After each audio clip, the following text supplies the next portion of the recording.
So first of all உங்களுக்கு இருக்கக்கூடிய problems என்னென்ன அப்படின்னு நான் கேட்கும்போது உங்களுக்கு என்னென்னலாம் ப்ராப்ளம்ஸ் இருந்துச்சு அப்படின்னா, first of all with respect to syllabus completion. Second is with respect to how to integrate PYQs. Second problem. Third problem is with respect to answer writing. Third problem. Fourth, and இது வந்து ஒரு peculiar problem for history optional, which is maps. Okay, map எப்படி deal பண்ணுறது. Fourth, அப்புறம் வந்து fifth problem என்ன அப்படின்னு பார்த்தீங்கன்னா, எனக்கு ஆச்சரியமாக இருந்தது. ஒரு பர்டிகுலரான அந்த 4 இதில் ஒரு பர்டிகுலரான சிலபஸுக்கு மட்டும் உங்களுக்கு ப்ராப்ளம் அப்படின்னு சொன்னீங்க. என்ன அப்படின்னா world history.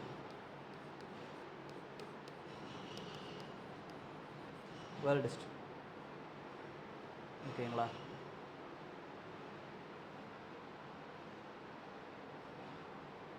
Syllabus completion, PYQ, answer writing, maps, world history. Next test series. உங்களோட எல்லா ப்ராப்ளம்ஸுமே ஆக்சுவலாக வந்து இந்த 6 இதில் அடங்கிடும் அப்படின்னு நான் நினைக்கிறேன். இல்லை வேறு ஏதாவது உங்களுக்கு இன்னும் பெக்யூலரான ப்ராப்ளம்ஸ் இப்போ இருக்கிறவங்களில் யாருக்காவது இருக்கா? இதை தாண்டி ஏதாவது இருந்தால் சொல்லுங்கள். இது வந்து கிளாஸ் கிடையாது, டிஸ்கஷன். ஓகே, ஃப்ரீயாக பேசுங்க. ஓகேங்களா. ஏதாவது இருக்கா? என்னம்மா? Reference books. ஓகே, அதான் syllabus கம்ப்ளீஷன்லேயே sources. Okay, next.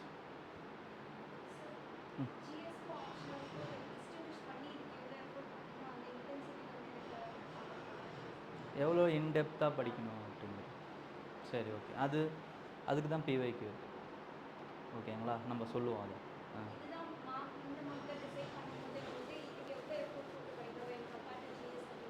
Okay, அதுக்கான அந்த இது டைம், அந்த அலோகேஷன், அந்த ஸ்ப்ளிட்டப் அப்படி கேட்குறீங்க. ஓகே, சரி, ரைட்டு. Preparation strategies.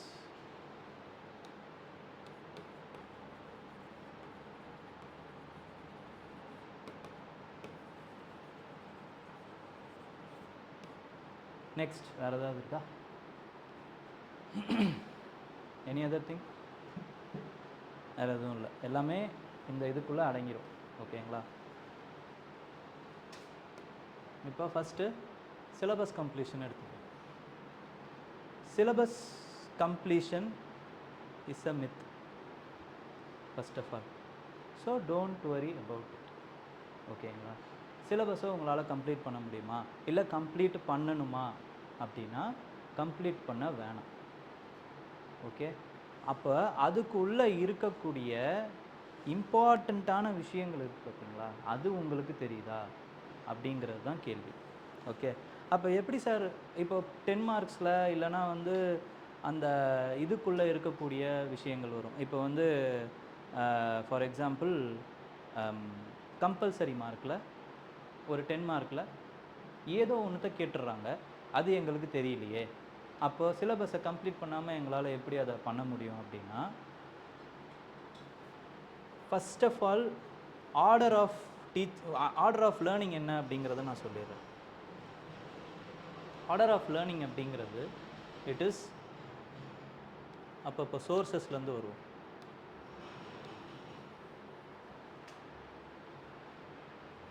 எல்லாருக்குமே உங்களுடைய ஓல்டு என்சிஆர்டி இருக்கும்னு நான் நம்புகிறேன். ஆப்ஷனல் பசங்களாவது படித்து வச்சுருப்பீங்கன்னு நான் நம்புகிறேன். யார் யாரெல்லாம் இன்னும் ஓல்டு என்சிஆர்டியே படிக்கல? ஓல்டு என்சிஆர்டி வேறு என்ன படிச்சிங்க? அப்போ என்ன தான் படிக்கிறீங்க ஹிஸ்ட்ரி ஆப்ஷனலுக்கு? ஓ, போயிட்டுருக்கு. ஓகே, நீங்கம்மா? ஓகே, செல்ஃப் ஸ்டடியாம்மா நீங்கள்? Okay, right. பட் விஷன் மிஷனாக இருக்கட்டும், இல்லைனா வந்து என்னுடைய ஃபவுண்டேஷனாக இருக்கட்டும், இது எல்லாமே ஜிஎஸ் லெவலில் நம்ம சொல்லி கொடுத்தது. அது ஃபார் ஃபிலிம்ஸ் அண்டு அது mains I opener is for mains. ஓகேங்களா? அது மெயின்ஸுக்கும் ஃபிலிம்ஸுக்குமான ஜிஎஸ் பசங்க எப்படி வந்து அதை அணுகணுங்கிறதுக்கான ஒரு இது, அவ்வளோதான். ஓகேங்களா? இதே வந்து நம்ம வந்து அடுத்து என்ன பண்ணணும்னா கொஞ்சம் அடுத்த கட்டத்துக்கு போகும். ஓகே, அது மட்டும் பத்தாது. ஓகே, இப்போ ஆல்ரெடி நீங்கள் இன்ஸ்டியூட்டில் படிச்சிருக்கீங்க அப்படின்னா, first is with respect to first and foremost it's your institute dictation notes. Dictate பண்ணியிருப்பாங்க. ஓகேங்களா? சில டாபிக்ஸை உங்களுக்கு டிக்டேட் பண்ணியிருப்பாங்க. அந்த டிக்டேட்டட் நோட்ஸ் வந்து நீங்கள் ஃபஸ்ட்டு பார்க்கணும். ஓகே, செகண்டு என்ன பண்ணணும் அப்படின்னு பார்த்தீங்கன்னா, you have to study your old NCERT. இந்த ரெண்டும் என்ன பண்ணும் அப்படின்னு பார்த்தீங்கன்னா, it will give you a basic idea and understanding. Basic idea and understanding, இது ரெண்டும் கொடுத்துரும். ஓகேங்களா? செகண்ட் என்ன பண்ணணும், இதுக்கு அடுத்து தான் இம்பார்ட்டண்ட். ஓகேங்களா? உங்களுடைய புக்ஸ்க்கு போகும். Standard books. இப்போ இந்த ஸ்டாண்டர்ட் புக்ஸ் வாங்க.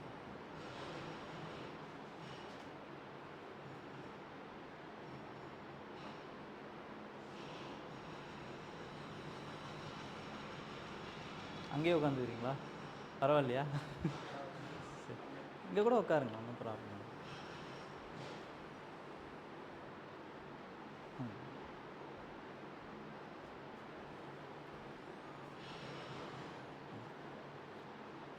ஓகே, உங்களுடைய ஸ்டாண்டர்ட் புக்ஸ் என்ன அப்படின்னு பார்த்தீங்கன்னா, ஏன்ஷியன்ட்டுக்கு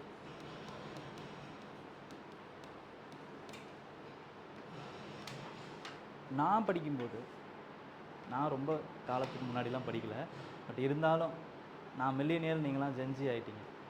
ஓகேங்களா? கொஞ்சம் நான் படிக்கும்போது என்ன அப்படின்னு பார்த்தீங்கன்னா, டிஎன்ஜா. ஓகே, அது ஒரு 200 பக்கம் நோட்டு தான் இருக்கும், புக்கு தான், சின்னதாக இருக்கும். ஓகே, அதுக்கப்புறமா தான் வந்தான் விநாயக்குங்கிற மாதிரி உபேந்தர் வந்தாப்புல, உபேந்தர் சிங். ஓகே, ஸோ இந்த 2 புக்கில் ஸ்டார்டிங் போயிட்டு டிஎன்ஜா சும்மா பார்த்துட்டு அதுக்கப்புறமா வந்து உபேந்தருக்கு வந்துடணும். ஓகேங்களா? எப்படி பண்ணணுன்றதை நான் சொல்கிறேன். ஏன்னா ஸ்பெசிஃபிக்கான டவுட்டில் உபேந்தர் எப்படி படிக்கணுங்கிற அந்த கொஸ்டினும் எனக்கு கேட்கப்பட்டுச்சு நம்மளோட மீட்டப்பில், அந்த கொஸ்டினரில். சரி, second is with respect to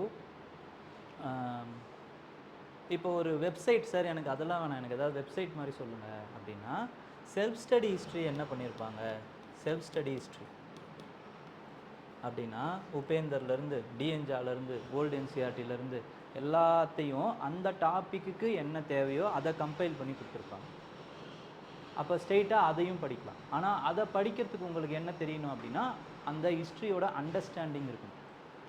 ஓகேங்களா? அது இல்லாமல் உங்களால் நீங்கள் இதை படிச்சிங்கன்னா உங்களுக்கு புரியாது.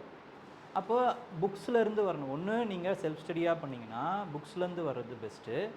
இல்லை சார் நான் கிளாஸஸ்லாம் போயிருக்கேன், எனக்கு படித்தா அண்டர்ஸ்டாண்ட் ஆகிருக்கும் அப்படின்னு நினச்சிங்கன்னா செல்ஃப் ஸ்டடி ஹிஸ்ட்ரியை படிச்சுக்கணும். ஓகே, இது எல்லாத்துக்குமே இந்த செல்ஃப் ஸ்டடி ஹிஸ்ட்ரியோட அந்த இது பொருந்தும். Okay, second. Third with respect to medieval.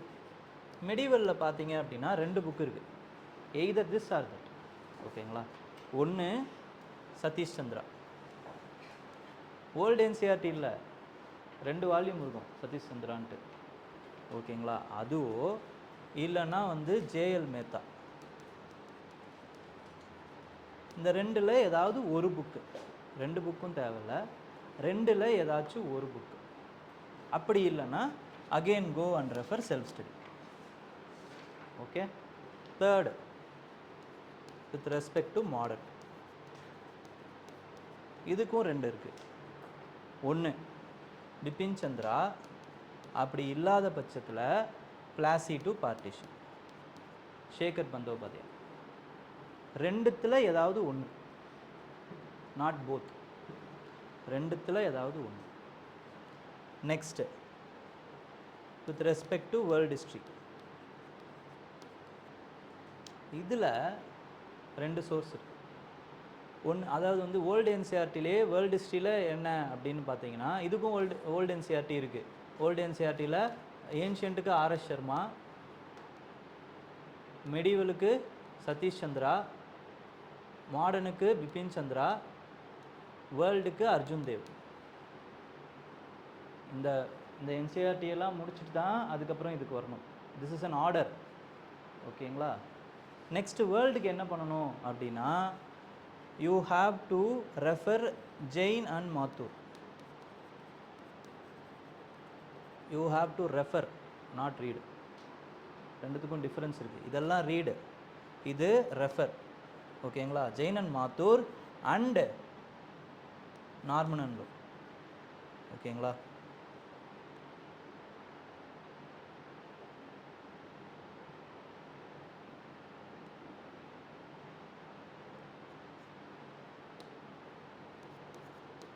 Norman and Lowe. ஓகேங்களா? இதில் என்ன படிக்கணும், இதில் என்ன படிக்கணுங்கிறத சொல்கிறேன். ஜெயின் அண்ட் மாத்தூரில் நீங்கள் என்ன பண்ணணும் அப்படின்னா, வேர்ல்டு வார் 1க்கு முன்னாடி இருக்கக்கூடிய டாபிக்ஸை ரெஃபர் பண்ணணும். வேர்ல்டு வார் 1க்கு முன்னாடி இருக்கக்கூடிய டாபிக்ஸ். வேர்ல்டு வாருக்கு அப்புறம் இருக்கக்கூடிய டாபிக்ஸ் இருக்கும், நார்மன் அண்ட் லோவில் படிக்கணும். ஃபார் எக்ஸாம்பிள், வேர்ல்டு வார் 1க்கு அப்புறம் இன்டர்வார் பீரியடு, அதோடைய வேர்ல்டு வார் 1உடைய அந்த இம்பேக்டு, இன்டர்வார் பீரியடு. ஓகேங்களா? நெக்ஸ்ட்டு வந்து world war 2, world war 2. Then with respect to cold war, decolonisation, European union. ஓகேங்களா? Rise of USA,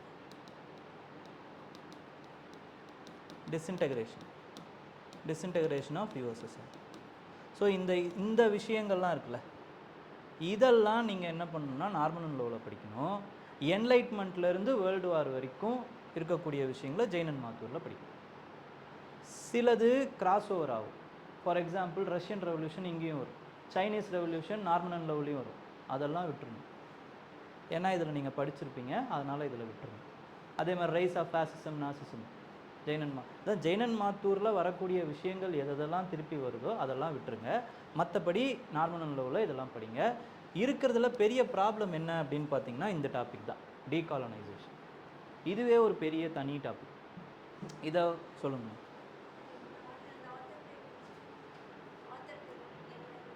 Norman and low, LOWE, Norman and low. Okay. So அதே மாதிரி இது எல்லாத்துக்குமே ஆல்டர்னேட்டிவாக self study இருக்குது. Okay, அதையும் பார்த்துக்கலாம். பட் ப்ரொவைடட் தட் ஆல் அந்த under கரண்ட்டில் இருக்கக்கூடிய கதைகளும் அந்த விஷயங்களும் உங்களுக்கு தெரியும். That's all. ஓகே. ஸோ இதுதான் first website, self study history அப்படின்னு போடுங்க. செல்ஃப் ஸ்டடி ஹிஸ்ட்ரின்னு போடுங்க, அதில் உங்களுக்கு வந்துடும். ஓகேங்களா? அவங்க எல்லாமே வந்து கலெக்ஷன்ஸ் பண்ணி வச்சுருக்காங்க. சிலது ஃப்ரீயாக இருக்குது, சிலது பேமெண்ட்டு அப்படிங்கிற மாதிரி லாக் பண்ணி வச்சுருப்பாங்க. ஃப்ரீயாக இருக்கக்கூடிய விஷயங்களை ஃபஸ்ட்டு படிங்க. கம்ஃபர்டபுளாக இருந்தது அப்படின்னா பே பண்ணி வாங்கிக்கணும். ஓகேங்களா? அப்படி இல்லைன்னா புக்ஸையே படிங்க. ஓகே. இப்போ அடுத்து என்ன பண்ணணும்னா, சோர்ஸஸ்ஸு இது எல்லாத்தையுமே வந்து ஒரு ரீடிங் விட்டுட்டீங்க, ஒரு ரீடிங் விடணும். அதுக்கு அடுத்து என்ன பண்ணணும் அப்படின்னு பார்த்தீங்கன்னா, இப்போ ஃபார் எக்ஸாம்பிள் உபேந்தர் சிங்கை ஒரு ரீடிங் விட்டீங்க. ஒரு கதை புக் படிக்கிற மாதிரி படிக்கணும். கடன்னு சும்மா அப்படி படிக்கணும், அவ்வளோதான். அதில் வந்து நீங்கள் என்ன பண்ணக்கூடாதுன்னா, நோட்ஸ் எடுக்கக்கூடாது, அண்டர்லைன் பண்ணக்கூடாது, எதுவுமே பண்ணக்கூடாது. ஃபஸ்ட்டு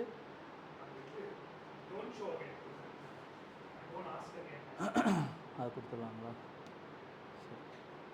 அது போல் அது டிக் பண்ணணும். சரி, அடுத்த வாட்டி வரும்போது பார்த்து. சரி, ஓகே, ரைட்டு. உபேந்தர் சிங்கில் பார்த்தீங்க அப்படின்னா ஃபஸ்ட்டு வந்து ஒரு ரீடிங் விடணும். கடன்னு படிக்கணும். ஓகேங்களா? எவ்வளோ ஏறுதோ ஏறட்டும் மண்டையில், இல்லாதது விட்டுருங்க, ஒன்றும் தப்பு இல்லை. ஓகேங்களா? ஃபஸ்ட்டு என்னென்னா என்ன இருக்குது ஏது இதெல்லாம் பார்த்துட்டிங்க. அதுக்கு முன்னாடி ஓல்டு என்சிஆர்டி படிச்சிருக்கீங்க. ஓகேங்களா?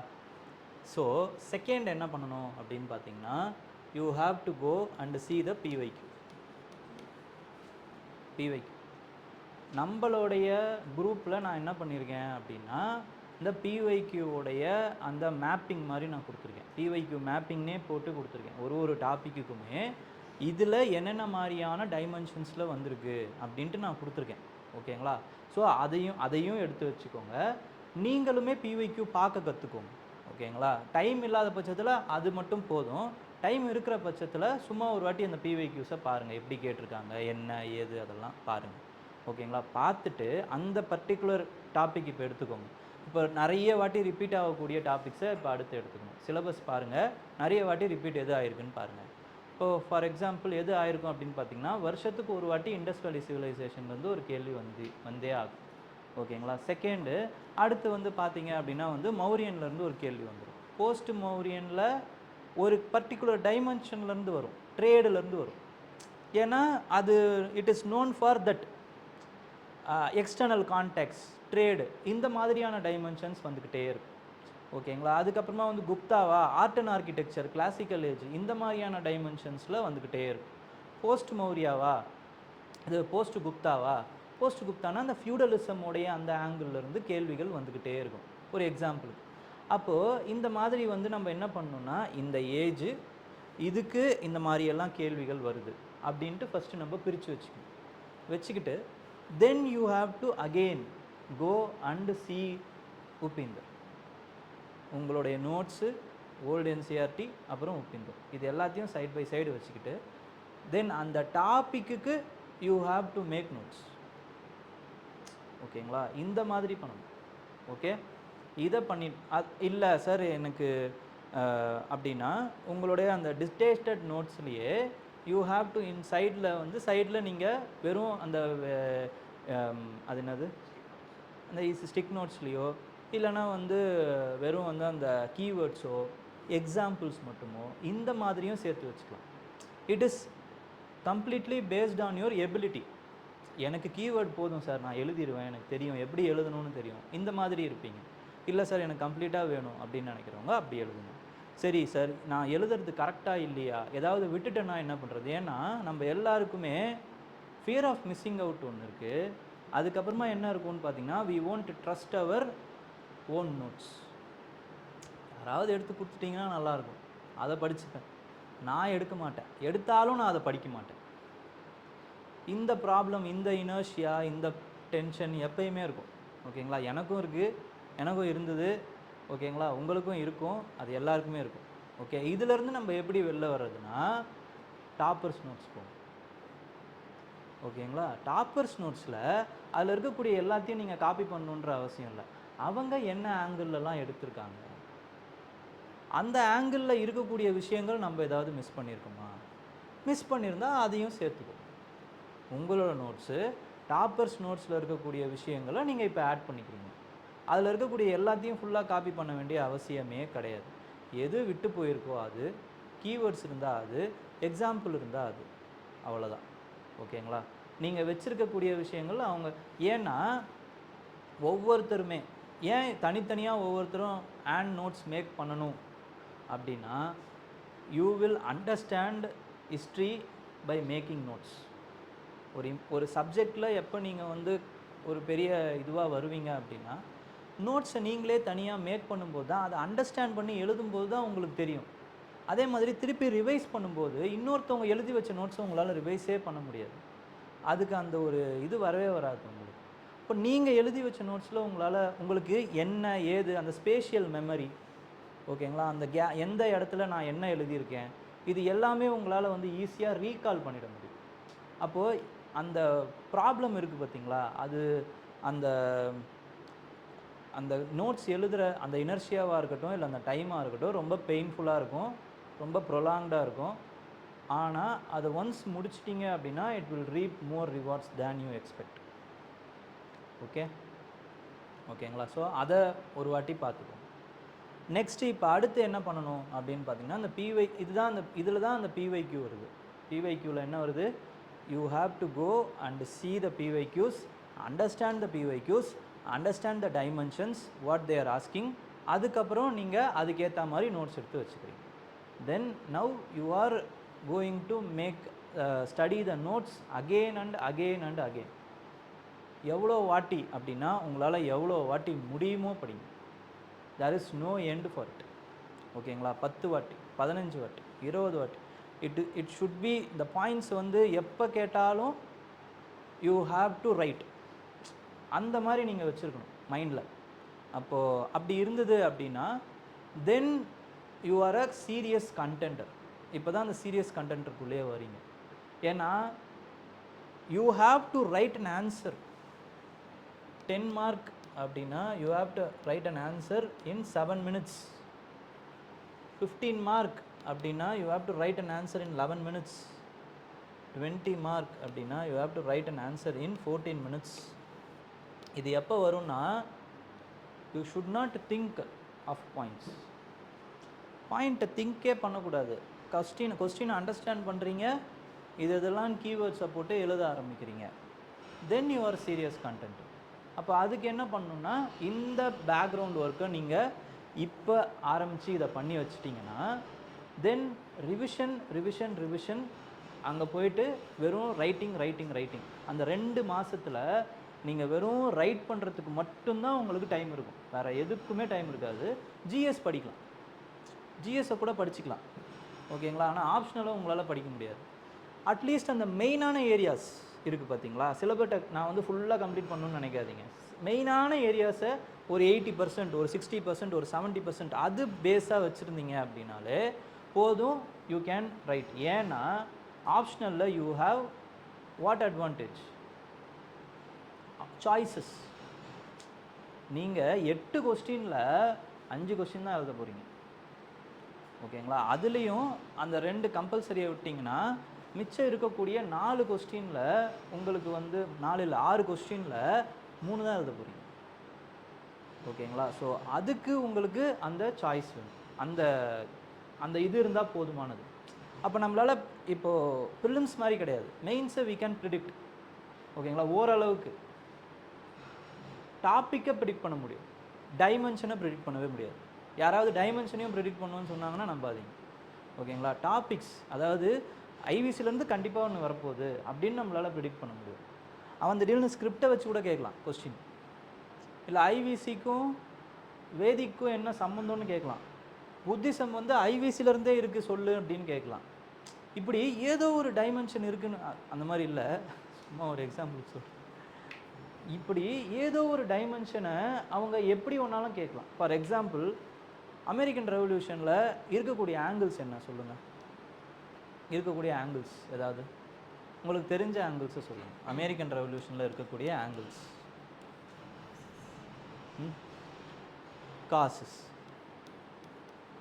Causes of revolution. Next causes இருந்தாலே இம்பேக்டோ கான்சிக்வன்சஸோ இருக்கும். ஓகேங்களா? நெக்ஸ்ட்டு புரியலமா? Significance. Okay, significance.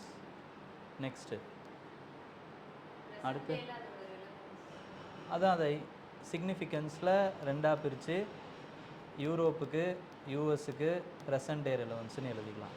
Okay, next வேறு என்ன இருக்குது? வேறு எதனா இருக்கா அமெரிக்கன் ரெவல்யூஷனில்?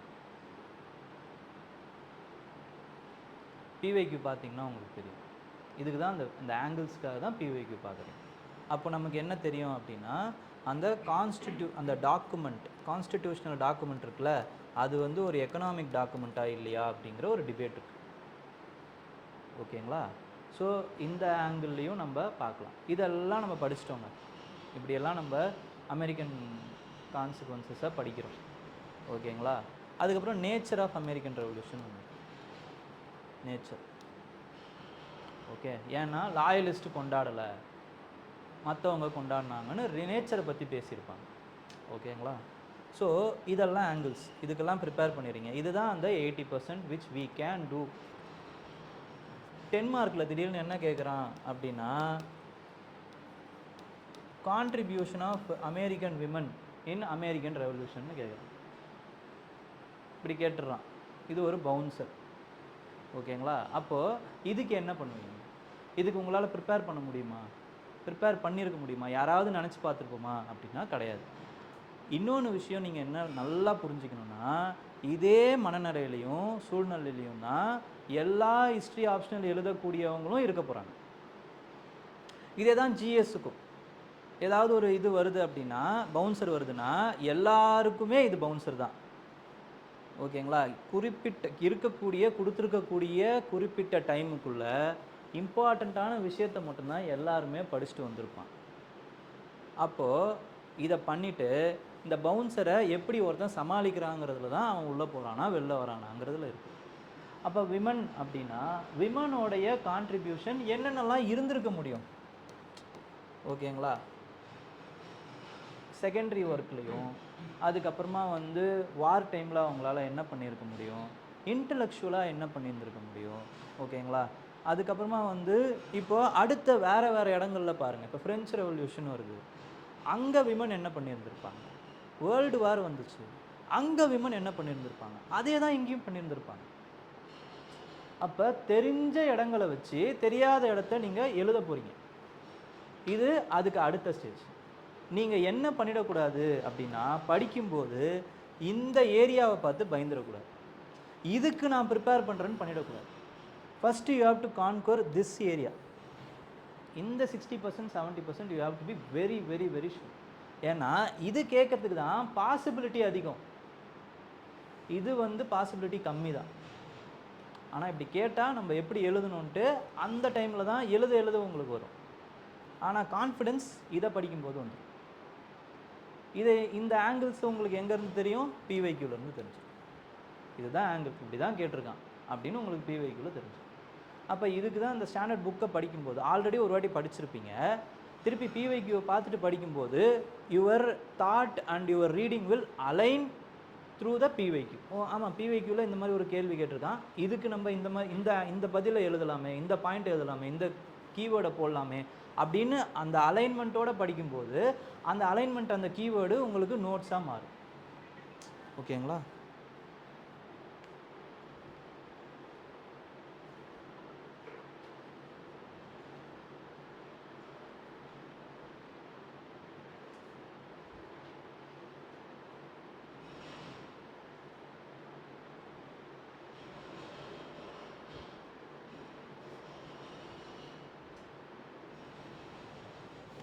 அலைன்மெண்ட் உங்களுக்கு நோட்ஸாக மாறும். ஓகே, ஸோ இதுதான் வந்து நீங்கள் எப்படி பிவைக்யூ அலைன் பண்ணுறீங்க, எப்படி படிக்க போகிறீங்க அப்படிங்கிற அதுக்கு அடுத்த விஷயம். சோர்ஸஸ் பார்த்துட்டீங்க. அப்போ இதனால தான் சொல்கிறேன், completion of a syllabus is a myth. ஏன்னா சிலபஸை உங்களால் கம்ப்ளீட்டே பண்ண முடியாது. என்ன நீங்கள் படித்தாலும் அதில் இருக்கக்கூடிய புதுசான ஒரு ஆங்கிளில் அவங்களால கேள்வி கேட்டுக்கிட்டே இருக்க முடியும். அப்போ அதுக்கு பயந்து நம்மளால் வந்து ப்ரிப்பேர் பண்ணிக்கிட்டு இருக்க முடியாது. What we can do, we can minimum ensure what has been already asked. அதுக்கு தான் நம்ம படிக்கிறோம், அதை தான் நம்ம திருப்பி எழுதி பார்க்க போகிறோம். ஓகேங்களா? இதை தான் நம்ம பண்ணுறோம்.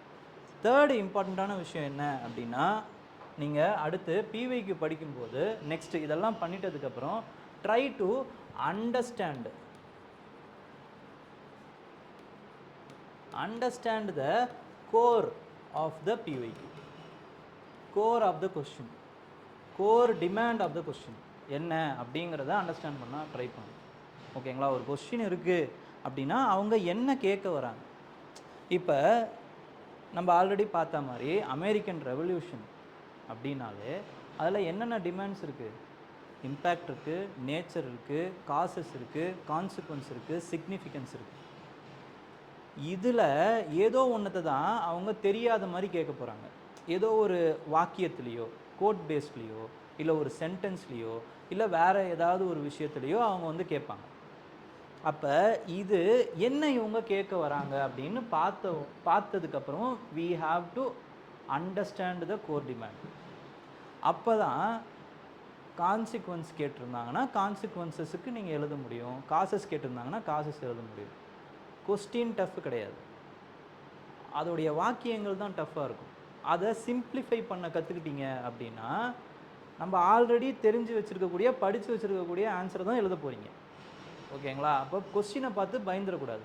படிக்க படிக்க படிக்க படிக்க உங்களுக்கு என்ன ஆகும்னா அது என்ன பண்ணணும் என்ன பண்ணணும் என்ன பண்ணணும்னு தெரிய ஆரம்பிச்சு. ஓகேங்களா, புரியுதுங்களா? ரைட். அப்போ understanding the core concept of the question is another important. Okay, next with respect to answer writing.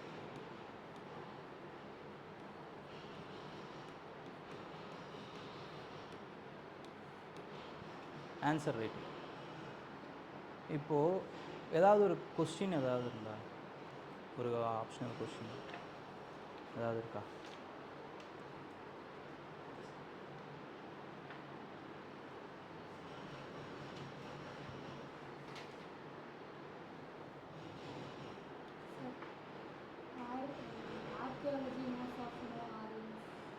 அந்த கொஸ்டினா?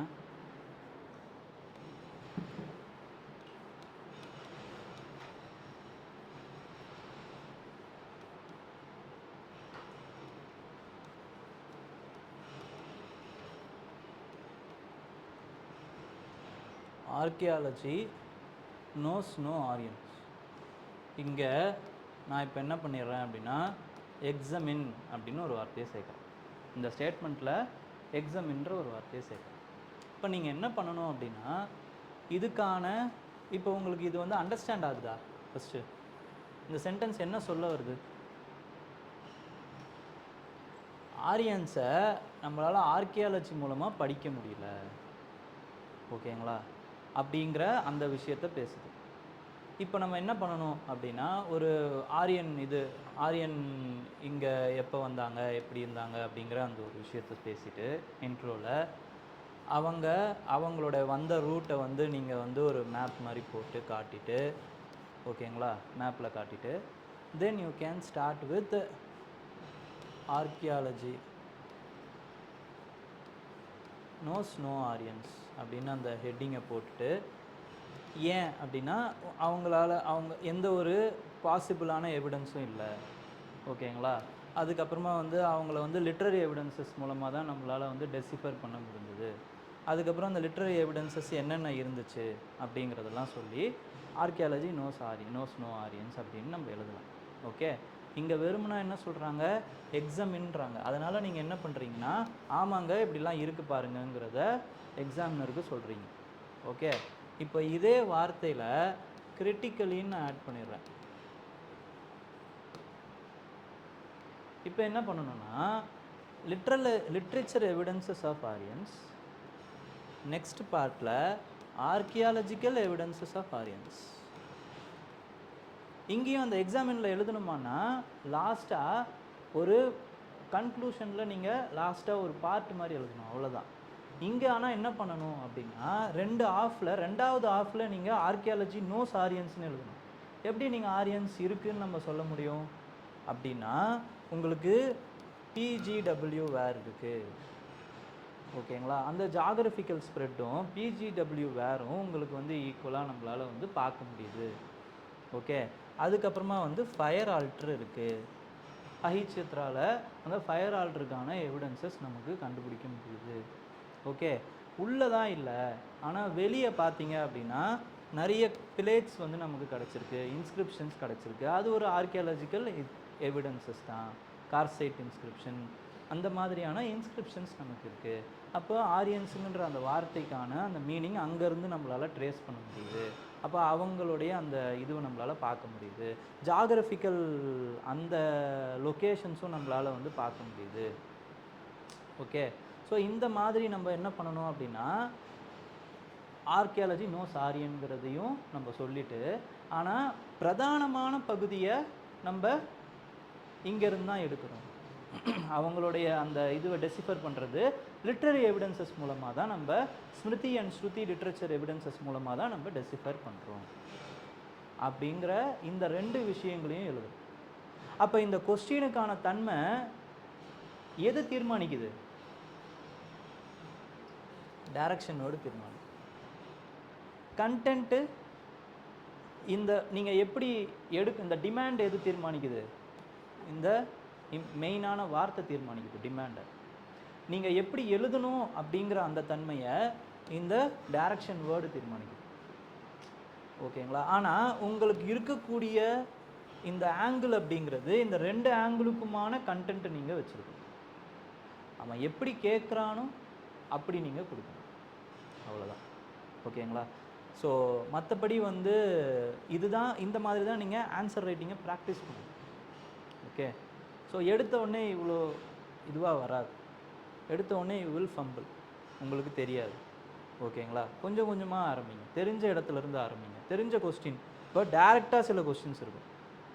ஓகேங்களா? பிவைக்யூலேயே டேரெக்டாக டிமாண்டை வந்து அட்ரஸ் பண்ணுற மாதிரி கேட்குற மாதிரியான கொஸ்டின் இருக்கும். வாட் இஸ் வாட்டுங்கிற மாதிரி கொஸ்டின் இருக்கும்.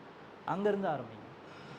அதில் இருந்து தென் கோ ஃபார் அதர் அடுத்தடுத்த லேயர்ஸுக்கு போங்க. அப்படி தான் நம்ம பண்ணணும். ஸ்ட்ரெயிட்டாகவே நான் வந்து பயங்கரமான கொஸ்டின் வந்து ஆரம்பிப்பேன் அப்படின்னு ஆரம்பிச்சிங்கன்னா யூ வில் கெட் ஸ்ட்ரக். ஓகேங்களா? அடுத்து உங்களுக்கு அந்த இன்சென்டிவ் வராது. ஓகேங்களா? நான் வந்து எவ்வளோ கஷ்டப்பட்டு படித்தேன், ஆனால் எனக்கு இது தெரியல, அப்போது இது உண்மைதானா, நம்ம உண்மையாலே திருடன் தானா இல்லை நடிக்கிறோமா அப்படிங்கிற மாதிரி அந்த ஸ்டேஜுக்கு போயிடும். ஓகேங்களா? அதனால் வந்து அதை பார்த்துக்கோங்க. ஓகே. ஸோ இப்படி தான் நம்ம ஆன்சர் ரைட்டிங் எழுதணும். அப்போ first you have to understand the demand and then you have to understand the direction. ரெண்டுத்துக்கு ஏற்ற மாதிரி you have to right. You have to right based on it is 15 mark R 10 mark. அதுவும் இருக்குது. 15 மார்க்கா, 10 மார்க்கா, 20 மார்க்கா, இதுக்கேற்ற மாதிரி எழுதணும். அப்போ என்ன பண்ணணும் அப்படின்னா, if it is a 10 mark, what you have to do, ஒரு லைனில் you have to give the demand. That's all. Okay. If it is 15 mark or 20 mark, you have to give one thesis. Then you have to give a example. ஓகேங்களா? There should be a mini paragraph. ஒரு paragraph should contain one point. இங்கே ஒரு லைனில் ஒரு point சொல்கிறீங்க, இங்கே ஒரு பேராகிராஃபில் ஒரு பாயிண்ட்டை சொல்கிறீங்க. ஓகே. இப்போ எல்லாத்துக்கும் எக்ஸாம்பிள் போடணுன்ற அவசியம் இல்லை. அதுக்கு சப்ஸ்டான்ஷியேட் பண்ணுற மாதிரி வேறு ஏதாவது ஒரு லைன் எழுதினாலும் ஓகே தான். But it should be of 2 to 3 lines. இது மாதிரி 3 லைன்ஸ் இருக்கும். ஓகேங்களா? இதுதான் வந்து 15 மார்க்குக்கும் சரி 20 மார்க்குக்கும் சரி. கீழே வந்து அதோட சோர்ஸஸ் போடலாம். அதுக்கப்புறம் யாராவது ஹிஸ்டோகிராஃபியோனுடைய அந்த வாக்கியங்களை போடலாம். ஹிஸ்டாரியன்ஸ் நேம் போடணுன்ற அவசியம் கிடையாது. ஓகேங்களா? ரொம்ப அதுக்கப்புறம் வந்து அடுத்த பயம் என்ன, இப்போ ரீசெண்டாக இருக்கக்கூடிய பயங்கள் என்ன அப்படின்னு பார்த்தீங்கன்னா ஹிஸ்டோரியோகிராஃபிக்கல் பயம்தான். ஓகேங்களா? இவ்வளோ நிறைய ஹிஸ்டாரியன்ஸை தெரிஞ்சிருக்கணுமா, அவங்கவுங்க பேரை தெரிஞ்சிருக்கணுமா, தெரிய தேவையில்லை. Automatically if you read the sources you will gain the perspectives of the historians. இவங்க எப்படி சொல்லியிருக்காங்க, அவங்க எப்படி சொல்லியிருக்காங்க, இது என்ன அப்படிங்கிறது உங்களுக்கு அந்த ஹிஸ்டாரியன்ஸோட பெர்ஸ்பெக்டிவ்ஸ் தெரியும். That perspectives R important more than the historians name. தெரிஞ்சால் எழுதுங்க ஹிஸ்டாரியன்ஸ் நேம், தெரியலன்னா அந்த பெர்ஸ்பெக்டிவ்ஸோட நிறுத்திக்கும், தப்பே கிடையாது. ஓகே. ஸோ அதுக்கு ஒரு எக்ஸாம்பிள் என்ன அப்படின்னா, the aim of the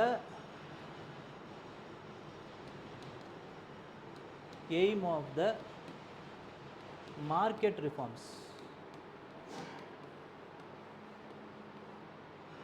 of Alauddin Khilji. Aim of the market reform of the Alauddin Khilji is economic in nature.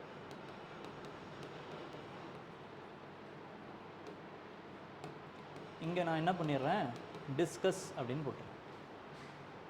Okay. இப்போ இதோடைய டிமாண்ட் எனக்கு சொல்லுங்கள். இது என்ன, இந்த கொஸ்டினுடைய டிமாண்ட் என்ன? Aim of the market reforms of Alauddin Khilji is economic in nature. What you shouldn't write, அதை ஃபஸ்ட் சொல்லுங்கள். என்ன பண்ணிடக்கூடாது, எழுதக்கூடாதுன்றீங்களா? சரி, வேறு எதை எழுதிடக்கூடாது அப்படின்னா, ஷானாயி மண்டி அவர் திறந்தார், 50% வந்து இது பண்ணார், இது அது என்னது, அது ஸ்பைஸை வச்சுருந்தார். ஓகேங்களா? அதுக்கப்புறமா வந்து முன்பணமாக வந்து இவங்களுக்கு கொடுத்துட்டு அதை வாங்கினார். மார்க்கெட் ரிஃபார்ம்ஸை எழுதிடக்கூடாது. ஓகே. ஏன்னா நமக்கு அதுதான் தெரியும், அப்போ அதை தான் எழுதுவோம், ஆனால் அதை எழுதக்கூடாது. இங்கே என்ன எழுதணும், அவரோட மார்க்கெட் ரிஃபார்ம்ஸுடைய எய்ம் என்ன அப்படின்னா எக்கனாமிக் இன் நேச்சர். ஏன் அப்படின்னா அவர் அந்த விலையை குறைக்கணும்னு நினச்சாரு, ப்ரைஸை வந்து குறைக்கணும்னு நினச்சாரு. சோல்ஜர்ஸுக்கு வந்து கம்மியான இதுலேயே அவங்களோட ஸ்டாண்ட் ஆஃப் லிவிங்கை வந்து என்ஷூர் பண்ணணும்னு நினச்சாரு. ஸோ இந்த ஆங்கிள்ஸ் இருக்குது பார்த்தீங்களா, இதை தான் நீங்கள் என்ன பண்ணணும்னா டிஸ்கஸ் பண்ணணும். இங்கே டிஸ்கஸ். ஓகே, இப்போ இந்த டிஸ்கஸை தூக்கிட்டு நான் என்ன பண்ணிடுறேன், கிரிட்டிக்கலி எக்ஸாமின்னு கொடுத்துட்றேன். இதே வார்த்தை தான். கிரிட்டிக்கலி எக்ஸாமின்னா இந்த எக்கனாமிக் இன் நேச்சரை சொல்லிவிட்டு what you have to say is not only economic in nature, okay, it is also military in nature. He want gold glory, சிக்கந்தரை சானியாக ஆகணும்னு நினச்சாரு. மங்கோல் இன்வேஷன் இருந்துச்சு, அதனால் அவருக்கு லார்ஜ் ஆர்மி வேணும்னு நினச்சாரு. அதனால் அவர் எக்கனாமிக் ரிஃபார்ம்ஸ் பண்ணார். பரணி என்ன சொன்னார்னா அப்படின்ட்டு அந்த ஹிஸ்டாரியன்ஸையும் போடலாம். மிலிட்ரி ரீசன்ஸ்க்கான ஹிஸ்டாரியன்ஸ். எக்கனாமிக் ரீசன்ஸ்னு யார் சொல்லியிருப்பா, மார்க்சிஸ்ட் ஹிஸ்டாரியன் சொல்லியிருப்பாங்க. ஓகேங்களா, அந்த பெர்ஸ்பெக்டிவ்ஸை எடுத்து எழுத போகிறீங்க. இதுதான் ஜிஎஸ் ஆன்சர்ஸுக்கும் ஹிஸ்ட்ரி ஆன்சருக்குமான டிஃப்ரென்ஸ். அந்த பெர்ஸ்பெக்டிவ்ஸ் தான் முக்கியம். அப்போ எக்கனாமிக் இன் நேச்சரானா எக்கனாமிக் இன் நேச்சர்னு நீங்கள் எழுதிட்டே வரீங்க. அதே கிரிட்டிக்கலி எக்ஸாமின்னு நான் கேட்டேன்னா எக்கனாமிக் மட்டும் இல்லைங்க, எக்கனாமிக்கை சொல்லிவிட்டு ஆனால் அது மட்டும் இல்லைங்க, மிலிட்ரியும் இருக்குது. ஓகேங்களா, அதுக்கப்புறம் நொபிலிட்டியை வந்து இது பண்ணணும்னு இருக்குது. அந்த ஒரு நொபிலிட்டி பரணி என்ன சொல்லியிருப்பார், நொபிலிட்டியை வந்து பனிஷ் பண்ணணும்னு சொல்லியிருப்பார். ஓகேங்களா, அந்த விஷயங்களும் இருக்குது. மிலிட்ரி இன் நேச்சர், ஸோ எக்ஸ்பேன்ஷனிஸ்ட் இன் பாலிசியாக இருந்துச்சு. ஸோ இது எல்லா ஆங்கிள்லையும் நீங்கள் அதுக்கு அடுத்து எடுத்துகிட்டு வரணும். அப்போ அதுக்குன்னு ஒரு கீவேர்டு இருக்கும், அந்த கீவேர்டை போட போகிறீங்க, அதுக்கான எக்ஸாம்பிள் எழுத போகிறீங்க, இல்லைனா வந்து சோர்ஸஸ் சொல்ல போகிறீங்க. இந்த மாதிரியான சோர்ஸ் இருக்குங்க, இவங்க இதில் எழுதியிருந்தாங்க அப்படின்னு சோர்ஸஸ் சொல்ல போகிறீங்க. மெடிவல் அப்படின்னா அந்த பெர்ஷியன் டேர்ம்ஸையும் நீங்கள் எழுத போகிறீங்க, அதோடு சேர்த்து பெர்ஷியன் டேர்ம்ஸ். ஏன்ஷியன்ட் அப்படின்னா சோர்ஸஸை இன்னும் கொஞ்சம் எம்ஃபசைஸ் பண்ண போகிறீங்க. ஏன் எம்ஃபசைஸ் பண்ணணுன்னா அந்த அந்த அந்த இதோடைய தன்மை அந்த மாதிரி. இப்போ modern historiography is not at all need. ஓகேங்களா, அதாவது வந்து ரொம்ப லெஸ் ரிக்குவயர்மெண்ட் தான். வேர்ல்டு லெஸ் ரிக்குவயர்மெண்ட் தான். ஏன்னா நம்ம எங்கேருந்து எதில் வரைக்கும் பார்க்குறோம் அப்படின்னா, வேர்ல்டுனா 16th சென்ச்சுரிலேருந்து கண்டெம்பரரி வரைக்கும் பார்க்குறோம். இது அப்படின்னா வந்து 18th சென்ச்சுரியிலேருந்து கண்டெம்பரரி வரைக்கும் பார்க்குறோம். நம்ம ஆல்ரெடி நம்ம கண்ணு முன்னாடி ஒரு 200 வருஷம் முன்னாடி நடந்த விஷயங்களுக்கு நம்ம சோர்ஸை தேடணுன்ற அவசியம் கிடையாது. இப்போ சோர்ஸை எடுத்து சொல்லி இது மாதிரி இருக்குது, இந்த சோர்ஸில் இதை சொல்லியிருக்காங்கிற அந்த வியூவே தேவையில்லை நமக்கு. இப்போ நமக்கு அதில் என்ன தேவை, இவன் இப்படி கோட் பண்ணியிருந்தாங்கிறது தான் கொட்டேஷன்ஸ் எழுதணும். ஓகேங்களா, அந்த விஷயங்களோ அந்த இதுவோ அந்த தன்மை. அப்படின்னா ஏன்ஷியன்ட் மிடிவலோட தன்மை என்ன அப்படின்னு பார்த்தீங்கன்னா, எங்கேயோ எப்பயோ நடந்தது, நம்மளே எப்படி ரீகன்ஸ்ட்ரக்டட் ஹிஸ்ட்ரி தான். அப்போ ரீகன்ஸ்ட்ரக்ட் பண்ணும்போது அந்த சோர்ஸ் வந்து ரொம்ப ரொம்ப இம்பார்ட்டண்ட்டாக தேவைப்படுது. அப்போ இந்த சோர்ஸில் இப்படி இருந்தது பாருங்கள், அதனால் நம்ம இந்த சொசைட்டி இப்படி இருந்ததாக நம்ம கன்சிடர் பண்ணப்படுது அப்படின்னு அதை எடுத்து எழுதுறதுக்கு நமக்கு அது தேவைப்படுது. ஓகேங்களா, இதே வந்து மெடிவலில் பர்ஷியன் டேர்ம்ஸோடு சேர்த்து எழுத வேண்டிய அந்த சுச்சுவேஷன். ஏன்னா உருது இல்லை Persian is a court language. அப்போ அவங்க அந்த இதுவை தான் அப்படி அந்த டேர்ம்ஸை தான் யூஸ் பண்ணி எழுதியிருப்பாங்க. அப்போ அதனால் அதையும் நம்ம எடுத்து சொல்ல வேண்டிய அவசியம் நமக்கு இருக்குது. ஸோ த கண்டென்ட்டு இல்லைனா வந்து அந்த தன்மை இருக்குது பார்த்தீங்களா, அது எது தீர்மானிக்குது அப்படின்னு பார்த்தீங்கன்னா இந்த சோர்ஸஸ் தான் தீர்மானிக்குது. ஓகே, அந்த அந்த டிமாண்டு தான் தீர்மானிக்குது, அந்த சப்ஜெக்டுடைய தன்மை தான் தீர்மானிக்குது. அதனால தான் சோர்ஸஸ் நிறைய போடணும் ஏன்ஷியன்ட்டில், இந்த டேர்ம்ஸ் நிறைய போடணும் மெடிவலில், கொட்டேஷன்ஸ் நிறைய போடணும் இன் வேர்ல்டு அண்டு இதில் பெர்ஸ்பெக்டிவ்ஸ் நிறைய கொடுப்பீங்க. ஓகே, இப்படி மாறி மாறி மாறி வரும். ஓகேங்களா, ஸோ இதை பார்த்துக்கணும். அப்போ அண்டர்ஸ்டாண்டிங் ஆஃப் த கண்டென்ட், அதுக்கப்புறமா வந்து demand and how to right. இப்போ எழுத எழுத எழுத எழுத வந்து ஓகேங்களா, கரெக்டாக A4 ஷீட்லாம் எடுத்துக்காதீங்க, அந்த இதுக்கு ஏற்ற மாதிரி அந்த பேப்பர் எடுத்துக்கோங்க. ஓகேங்களா, அந்த பேப்பரில் அந்த எழுத ஆரம்பிச்சிருங்க. ஓகேங்களா, A4 ஷீட்டில் ஏதோ அண்டர்லைன் இதெல்லாம் மார்ஜின்லாம் போடாமல் எழுதாதீங்க. ஓகேங்களா, கரெக்டாக 2 மார்ஜினை போட்டு நான் அந்த டைமென்ஷன்ஸையும் கொடுக்குறேன்.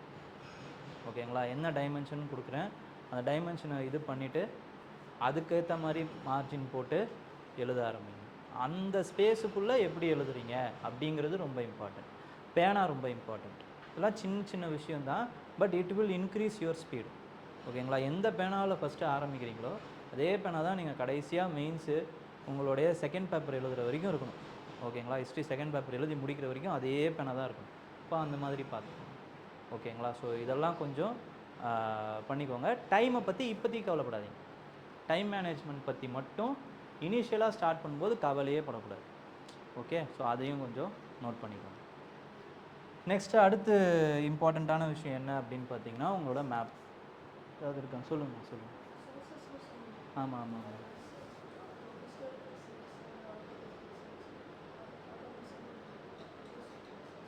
இல்லை புரியலம்மா. ஆமாம். என்ன மாதிரினா இதான் எல்லாமே தான். எபிகிராஃபிக் சோர்ஸஸாக இருக்கட்டும். இப்போ ஃபார் எக்ஸாம்பிள் ருத்ரதாமனை பற்றி சொல்லும் பொழுது நீங்கள் என்ன பண்ணணும்? அந்த சுதர்சன லேக்கை பற்றி பேசி தான் ஆகணும். எபிகிராஃபிக் இதை பற்றி சோர்ஸு அப்படின்னு அதை தான் போட்டு ஆகணும். மௌரியான்னு போடும்போது மெகஸ்தினிஸ் இண்டிகான்னு நீங்கள் போடலாம். அதுதான் சோர்ஸுன்னு சொல்கிறேன். ஓகேங்களா? இந்த ஹிஸ்டாரியன்ஸ் எழுதின இந்த புக்கை சோர்ஸுன்னு நான் சொல்லலை. இந்த சோர்ஸஸில் இருந்து நம்ம இப்படியெல்லாம் பார்க்குறோம் அப்படிங்கிறது தான் நம்ம அதுதான் இம்பார்ட்டண்ட்டாக எம்ஃபசைஸ் பண்ணுறோம். ஹிஸ்டாரியன்ஸ் எப்போ வருவாங்க அப்படின்னா டிபேட் மாதிரியான கொஸ்டின்ஸில் தான் வருவாங்க. Feudalism debate for example. Feudalism அப்படிங்கிற அந்த ஒரு விஷயம் இருந்துச்சா, எங்கே ஸ்டார்ட் ஆச்சு, அதோட தன்மை என்ன அப்படின்னு அதோடைய தன்மையே டிபேட் தான். அப்போ அதில் மார்க்சிஸ்ட் ஹிஸ்டாரியன்ஸ் இப்படி சொன்னாங்க, நேஷனலிஸ்ட் ஹிஸ்டாரியன்ஸ் இப்படி சொன்னாங்க, இல்லை கொலோனியல் ஹிஸ்டாரியன்ஸ் இப்படி சொன்னாங்கங்கிற அந்த ஹிஸ்டாரியன்ஸோடைய அந்த வியூ வரும். இல்லையா, பீரியடைசேஷன் டிபேட்டுன்னு ஒன்று இருக்குது, இல்லை எவல்யூஷன் ஆஃப் பீரியடைசேஷன். ஓகேங்களா? ஸ்கூல்ஸ், டிஃப்ரெண்ட் ஸ்கூல்ஸ் எப்படிலாம் வந்து எவால்வ் ஆச்சு, colonial school, nationalist school, subaltern approach, Marxian approach. ஓகேங்களா? அதுக்கப்புறமா வந்து இப்போ போஸ்ட் மாடர்ன் வரைக்கும் இருக்குது. ஓகே, எல்லா ஸ்கூலையும் நம்ம தெரிஞ்சுக்கணுன்ற அவசியம் இல்லை, பட்டு சபால்டர்ன் வரைக்கும் தெரிஞ்சுக்கணும். சபால்டர்ன் அப்படிங்கிறது என்ன? சபால்டர்ன் அப்ரோச்னால் என்ன? Top to bottom. அதாவது எப்பயுமே ஹிஸ்ட்ரி எதை நோக்கி எழுதப்படுது, எந்த கண் கொண்டு எழுதப்படுது, யாருடைய இதுவை கண் கொண்டு எழுதப்படுது? ராஜாக்கள், எலைட்ஸ். ஓகேங்களா? இவங்களின் அடிப்படையில் தானே எழுதப்படுது. எளிய மக்களின் ஹிஸ்ட்ரியை எப்பயுமே நம்ம சொல்கிறதே இல்லை.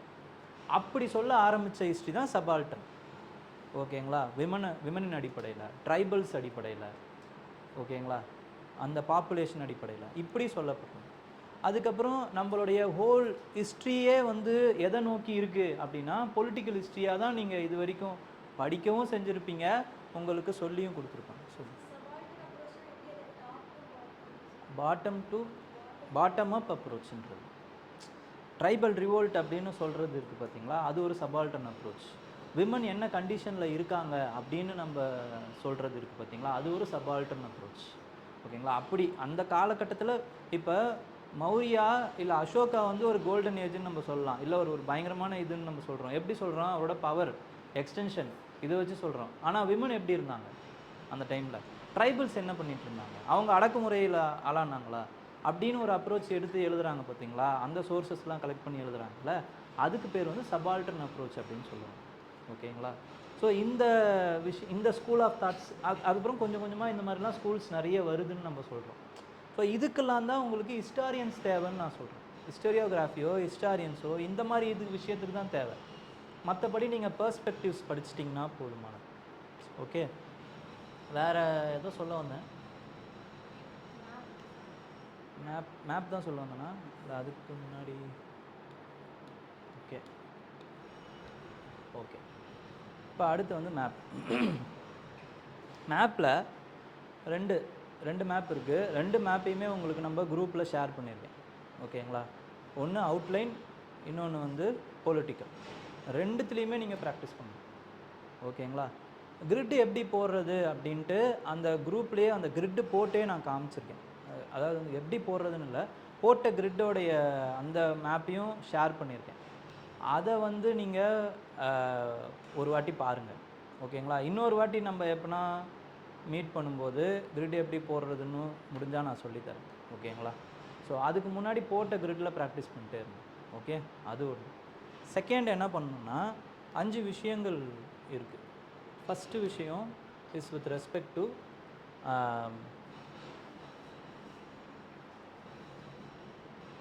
ஹிண்ட், அதுக்கப்புறம் ஹிண்ட் வெர்சஸ் ஃபெமிலியாரிட்டி. இப்போ நீங்கள் வந்து உங்களோட ஹிண்ட் ஒன்று கொடுக்குறாங்க உங்களோட ஆப்ஷனலில். அந்த இதுக்கு என்ன பண்ணுவாங்கன்னா பேலியோலித்திக் சைட் அப்படின்னு கொடுப்பாங்க. ஒரு இடத்துல மார்க் பண்ணி இந்த இடத்துல சும்மா மார்க் பண்ணி இது பேலியோலித்திக் சைட்டுன்னு கொடுப்பாங்க. இந்த பேலியோலித்திக் சைட்டில் என்ன இருக்கும் அப்படின்னு பார்த்தீங்கன்னா சில நேரங்களில் 2 பேலியோலித்திக் சைட் இருக்கும். ஒரே இடத்துல 2 இம்பார்ட்டண்ட்டான பேலியோலித்திக் சைட் இருக்கும். அப்போ நீங்கள் எதுக்கு இம்பார்ட்டன்ஸ் கொடுப்பீங்க, கொடுக்கணும் அப்படின்னா ஃபெமிலியாரிட்டியாக இருக்கக்கூடிய அந்த பேலியோலித்திக் சைட்டுக்கு தான் கொடுக்கணும். ஓகேங்களா? இப்போ ஃபார் எக்ஸாம்பிள் மகாராஷ்டிரா பகுதியில் என்ன பண்ணுறாங்க அப்படின்னு பார்த்தீங்கன்னா இந்த இடத்துல சால்கோலித்திக் அப்படின்னு வந்து ஒரு சால்கோலித்திக் சைட்டுன்னு ஒரு சைட்டை அறிவிக்கிறாங்க. இதில் 2 விஷயமும் வரும், இமான்கானும் வரும், இல்லை நவேசாவும் வரும். ஓகேங்களா? அப்போ நீங்கள் என்ன பண்ணணுன்னா பிஒய்க்யூவில் எது அதிகமாக கேட்டிருக்கான், எது ஃபெமிலியராக இருக்குது, அதை பேஸ் பண்ணி நீங்கள் என்ன பண்ணணுன்னா இமான்கான்றதை சூஸ் பண்ணணும். ஓகே, இப்போ அதுக்கு அடுத்து என்ன பண்ணுறாங்கன்னா இதே இடத்துல மார்க் பண்ணி ஃபேக்ட்ரி சைட் சால்கோலித்திக் சைட்டுன்னு கேட்குறான் அப்படின்னு வச்சுக்கோங்க. இப்போ நீங்கள் எதை சூஸ் பண்ணணுன்னா நவேசாவை தான் சூஸ் பண்ணணும், உங்களுக்கு வேறு ஆப்ஷனே கிடையாது. அதனால தான் இப்போ அடுத்தடுத்து இப்போ நீங்கள் பார்ப்பீங்கன்னு நினைக்கிறேன், பாஸ்ட் 5 இயர்ஸாக என்ன பண்ணுறாங்கன்னா அந்த ஸ்பெசிஃபிசிட்டி அதிகமாகிடுச்சு. ஓகேங்களா? டெம்பிள் சைட் அப்படின்றது இல்லாமல் அவங்க என்ன பண்ணுறாங்க, அதில் இந்த டெம்பிள் சைட் அப்படின்னு கேட்குறாங்க. மேலே புத்திஸ்ட் சைட்டுன்னு கேட்காம மிராக்கிள் சைட்டுன்னு கேட்குறாங்க, புத்திஸ்ட் மிராக்கிள் சைட்டுன்னு கேட்குறாங்க, ஸ்ரவஸ்தி. அவ்வளோதான், வேறு இதுவே கிடையாது. இது வரைக்கும் புத்தர் வந்து அவரோட வாழ்நாளில் ஒரே ஒரு வாட்டி தான் மிராக்கிள் பண்ணியிருப்பார், அது ஸ்ரவஸ்தியில் தான் பண்ணியிருக்காரு. ஓகே, அந்த அளவுக்கு ஸ்பெசிஃபிசிட்டி ஆகுது. இப்போ வெறும் ஜென்ரலாக இருக்குது அப்படின்னா you can go for familiar sites. ஓகேங்களா? இது ஃபஸ்ட்டு விஷயம். செகண்ட் விஷயம் என்ன அப்படின்னு பார்த்தீங்கன்னா it is with respect to coastal site. Give more important to coastal sites. Coastal சைட்ஸாக அவங்க நிறைய கேட்பாங்க. ஓகேங்களா? கோஸ்டல் சைட்டுன்னு அதாவது வந்து போர்ட் சைட்டு அப்படின்னு மட்டும் கேட்க மாட்டாங்க. கோஸ்டலில் இருக்கக்கூடிய சைட்டையும் நிறைய வந்து வேறு இம்பார்ட்டண்ட் இருக்குது. ஃபார் எக்ஸாம்பிள் சங்கராச்சாரியாவுடைய அந்த பிறந்த இடமான கேளடி. ஓகேங்களா? அந்த இடத்த கெலடி அப்படின்னு சொல்லுவாங்க. அந்த இடத்தையுமே வந்து அவங்க என்ன பண்ணலாம் அப்படின்னா இம்பார்ட்டண்ட் ஹிந்து சைட் அப்படின்னு வந்து கோஸ்டலில் கேட்பாங்க. அது மாதிரி கோஸ்டலில் இருக்கக்கூடிய மார்க் பண்ணக்கூடிய அந்த சைட்ஸ்க்கு வந்து அதிகமான இம்பார்ட்டன்ஸ் கொடுங்க. ஏன்னா ஒரு வருஷத்தில் 2வது 3வது வந்துடும். அதுக்கு அடுத்து வந்து என்னென்னா நியூவாக இருக்கக்கூடிய சைட்டு, கரண்ட் அஃபேர்ஸில் வரக்கூடிய சைட்டு, ஹிஸ்டாரிக்கல் சைட்ஸ், கரண்ட் அஃபேர்ஸில் வரக்கூடிய ஹிஸ்டாரிக்கல் சைட். இப்போ கூட ரீசெண்டாக நான் என்ன பண்ணியிருப்பேன் அப்படின்னா அசோகன் அந்த சைட்டு ஒன்று இருக்குது அப்படின்னு வந்து குரூப்பில் ஒன்று போட்டிருப்பேன். ஓகேங்களா? அந்த மாதிரியான சைட்ஸ் என்ன. அதுக்கப்புறம் பழைய சைட்ஸு ஆனால் இப்போ கரண்ட் அஃபேர்ஸில் வரக்கூடிய site. For example Sanchi யுனெஸ்கோவோடைய world heritage சைட்டாக இப்போ வந்து 45வது வேர்ல்டு ஹெரிட்டேஜ் சைட்டாக அதை வந்து அறிவிச்சிருக்காங்க. அப்போ அந்த மாதிரியான விஷயங்கள்லாம் இப்போ இம்பார்ட்டன்ஸ் ஆகுது. ஓகே, அப்போ அந்த சைட்டெல்லாம் எடுத்து படிக்க ஆரம்பிக்கணும். ஓகேங்களா? 3வது. 4வது என்ன அப்படின்னு பார்த்தீங்கன்னா ஜம்மு அண்டு காஷ்மீரில் அதுக்கப்புறமா நார்த் ஈஸ்டில் வரக்கூடிய சைட்ஸ், இதுக்கு நீங்கள் இம்பார்ட்டன்ஸ் கொடுக்கணும். Jammu and Kashmir and north ஈஸ்டில் வரக்கூடிய சைட்ஸ். 5th என்ன பண்ணணும் அப்படின்னா உங்களுக்கு எங்கேருந்து ஸ்டார்ட் பண்ணுறதுன்னு தெரியல, மேப்பை எங்கேருந்து படிக்கிறதுன்னு தெரியலன்னா நோன் சைட்ஸ்லேருந்து ஆரம்பிங்க. ஓகேங்களா? ஃபஸ்ட்டு இப்போ ஃபார் எக்ஸாம்பிள் மீசோலித்திக் இல்லைனா பேலியோலித்திக் இல்லைனா இதுன்னா பிம்பேத்காலேருந்து ஆரம்பிங்க, பாகூர் கேவ்ஸ்லேருந்து ஆரம்பிங்க. இப்படி தெரிஞ்ச இடத்துலேருந்து ஆரம்பிங்க. இல்லை ஒரு இடமா தெரியணும் அப்படின்னா ஐவிசிலேருந்து ஆரம்பிங்க. ஐவிசியில் நமக்கு தெரியும் அரப்பா, மொஹஞ்சதாரோ, இந்த சைடில் வந்து இது வருது அப்படின்னு வந்து நமக்கு காளிபங்கன் இது அந்த மாதிரி எல்லாமே நமக்கு தெரியும். அப்போ அங்கேருந்து ஆரம்பிங்க. இதுக்கும் உபேந்தர் சிங்கை யூஸ் பண்ணிக்கோங்க. அடுத்து வந்து நீங்கள் என்ன யூஸ் பண்ணலான்னா ஏதாவது ஒரு ஸ்டாண்டர்ட் மெட்டீரியல் எதனா வாங்கி யூஸ் பண்ணலாம். ஓகே, ஸ்டாண்டர்ட் மெட்டீரியல் ஏதாவது வாங்கி யூஸ் பண்ணுங்கள். பிவைக்கு இதுக்கும் செல்ஃப் ஸ்டடி ரொம்ப யூஸ்ஃபுல்லாக இருக்கும். செல்ஃப் ஸ்டடியில் அவங்க பேர் வாங்கினதே எப்படின்னா மேப் அப் பண்ணி தான் வாங்கினாங்க. ஓகேங்களா? அதுலேயும் நீங்கள் யூஸ் பண்ணிக்கலாம். இனிஷியலாக வந்து என்ன பண்ணலான்னா பாஸ்ட்டு 5 2020லேருந்து 25 வரைக்கும், இப்போ 26 ஆட் பண்ணிடுவாங்க, அது வரைக்கும் அவங்க கேட்ட கொஸ்டின்ஸ் மேப் கொஸ்டின்ஸ் எல்லாத்தையுமே ஃப்ரீயாக விட்டுருக்காங்க. ஓகேங்களா? அதெல்லாம் ஒரு வாட்டி பாருங்கள் எப்படி இருக்குது என்னன்றது. அப்போ உங்களுக்கு ஐடியா கிடைக்கும் என்ன ஏதுன்னு. அதுக்கப்புறம் அவங்களுடைய அந்த ரெடிமேட் மெட்டீரியலை வாங்கி அப்படியே நீங்கள் படிச்சுக்கலாம். அப்படி இல்லைனா வேறு ஏதாவது மெட்டீரியல், லெவலப் மெட்டீரியலோ, இல்லைனா சாதிக் சார் ஒரு மெட்டீரியல் போட்டிருக்காரு, அந்த மெட்டீரியலோ, ஏதோ ஒரு மெட்டீரியல், ஓகேங்களா, ஏதோ ஒரு மெட்டீரியலை வாங்கி நீங்கள் படிக்க ஆரம்பிங்க. ஓகே, அதுக்கு இம்பார்ட்டன்ஸ் எப்படி கொடுக்கணும்? பிவைக்யூவில் கேட்கப்பட்ட கேள்விகளுக்கு முதல் இம்பார்ட்டன்ஸ் கொடுக்கணும். அதுக்கப்புறம் கரண்ட் அஃபேர்ஸில் வந்த இதுக்கு செகண்டு, கோஸ்டல் சைட்ஸுக்கு தேர்டு, நார்த் ஈஸ்ட்டில் ஜம்மு அண்ட் காஷ்மீரில் வந்ததுக்கு ஃபோர்த்து. ஸோ இப்படி அந்த இம்பார்ட்டன்ஸை நீங்கள் கொடுத்து, அதுக்கப்புறம் ஜென்ரலிஸ்ட் சைட்ஸு அதெல்லாம் கொஞ்சம் பார்த்து, டெய்லி ஒரு 4 மேப் சைட்டு நீங்கள் பார்த்துக்கிட்டே இருக்கணும். டெய்லியும் பார்க்கணும், குறித்து பார்க்கணும். அதுதான், அப்படி தான் உங்களால் வந்து அந்த ஸ்பேஷியல் மெமரியை உங்களால் ரீட்டைன் பண்ண முடியும். ஓகேங்களா? இது ஒரு சைடில் போட்டோம். ஏன்னா மேப் வந்து உங்களை கீழேயும் இறக்கி விடும், மேலேயும் பயங்கரமாக ஏற்றி விடும். Okay, with respect to map, இப்போ if you identify the site itself, you will be given 1 mark. Identify ஆனாலே 1 மார்க். அப்போ 20 மார்க் அது வந்து ஒரு பைப் ட்ரீம் தான். ஓகேங்களா? அட்லீஸ்ட் வந்து நம்ம நல்லா பார்த்தோம் அப்படின்னா we can do 16 sites. 16 is a realistic doable target. இப்போ 16 மார்க் அதில் வந்துடும். அதுக்கப்புறம் அதுக்கான அந்த ஒரு இது எழுத போகிறீங்க. ஓகேங்களா? அதில் உங்களுக்கு என்ன ஆகிடும் அப்படின்னு பார்த்தீங்கன்னா, அதில் உங்களுக்கு 1 மார்க் வந்துடும். நல்லா எழுதுனீங்கன்னா 1 மார்க் கொடுத்துருவாங்க, 2 மார்க், 16 into 2. ஓகேங்களா? ஸோ உங்களுக்கு கிட்டத்தட்ட வந்து 30+ மார்க்ஸ் உங்களுக்கு மேப்பில் மட்டும் வர்றதுக்கான வாய்ப்புகள் நிறைய இருக்குது. ஓகேங்களா? வேறு எந்த ஆப்ஷனல்லையும் இந்த அட்வான்டேஜ் கிடையாது. மிஞ்சி அது வந்து 50% போட்டாலுமே உங்களுக்கு 25 தான் வரும், 50ல் மற்றவங்களுக்குலாம் கம்பல்சரியில். ஹிஸ்ட்ரி ஆப்ஷனில் மட்டும்தான் உங்களுக்கு அந்த 6-7 மார்க்ஸுக்கான அட்வான்டேஜே இருக்குது. That you have to read. Second, ஏன் மேப் நீங்கள் நல்லா பண்ணணும்னா, it will give an impression about you initially. நல்லா மேப் பண்ணிட்டீங்கனாலே யூ ஹாவ் த கண்டென்ட்னு, அந்த சப்ஸ்டன்ஸ்னு அவங்களுக்கு தெரிஞ்சிடும். ஸோ அவங்களால வந்து அந்த ஈஸியாக உங்களோட ஆன்சரை படிக்கவே மாட்டாங்க. உங்களுடைய புத்திசாலித்தனம் எதில் இருக்குது அப்படின்னா, எக்ஸாமினரை நீங்கள் உங்கள் ஆன்சரை படிக்க விடவே கூடாது. அதில் தான் இருக்குது. அடிச்சடித்து எழுதக்கூடாது, ரொம்ப அந்த கஷ்டப்படுத்தி எழுதக்கூடாது அப்படின்லாம் சொல்கிறது எதுக்குன்னா, இதுக்கு தான் சொல்கிறது. அந்த கீவேர்டை அண்டர்லைன் பண்ணுறது, ஸ்டார்டிங்கே கீவேர்டு போடுறது, அண்டர்லைன் பண்ணி வைக்கிறது எதுக்குன்னா, it will enable to see the vertical reading. இப்படி படிக்கணும் ஒருத்தர் உங்களோட பேப்பரை, இப்படி படிக்கக்கூடாது. இப்படி படிச்சிங்கன்னா மாட்டிப்பீங்க. அப்போ ஃபஸ்ட்டு ஸ்டார்டிங்லேயே உங்களோட கீவேர்டு அண்டர்லைன் பண்ணி வச்சுருந்தீங்கன்னு வச்சுக்கோங்களேன்.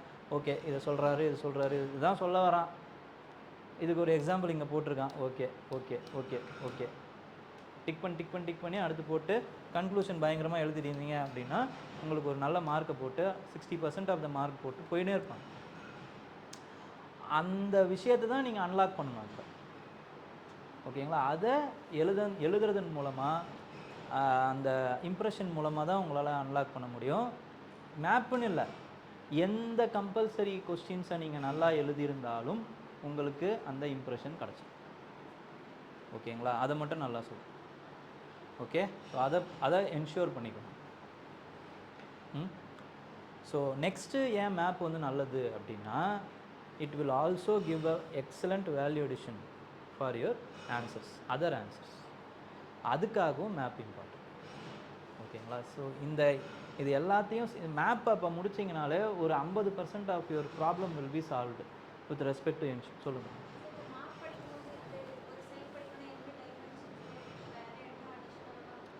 அதையும் சொல்கிறேன். ஸோ அதுக்காக நீங்கள் மேப் படிக்கணும்.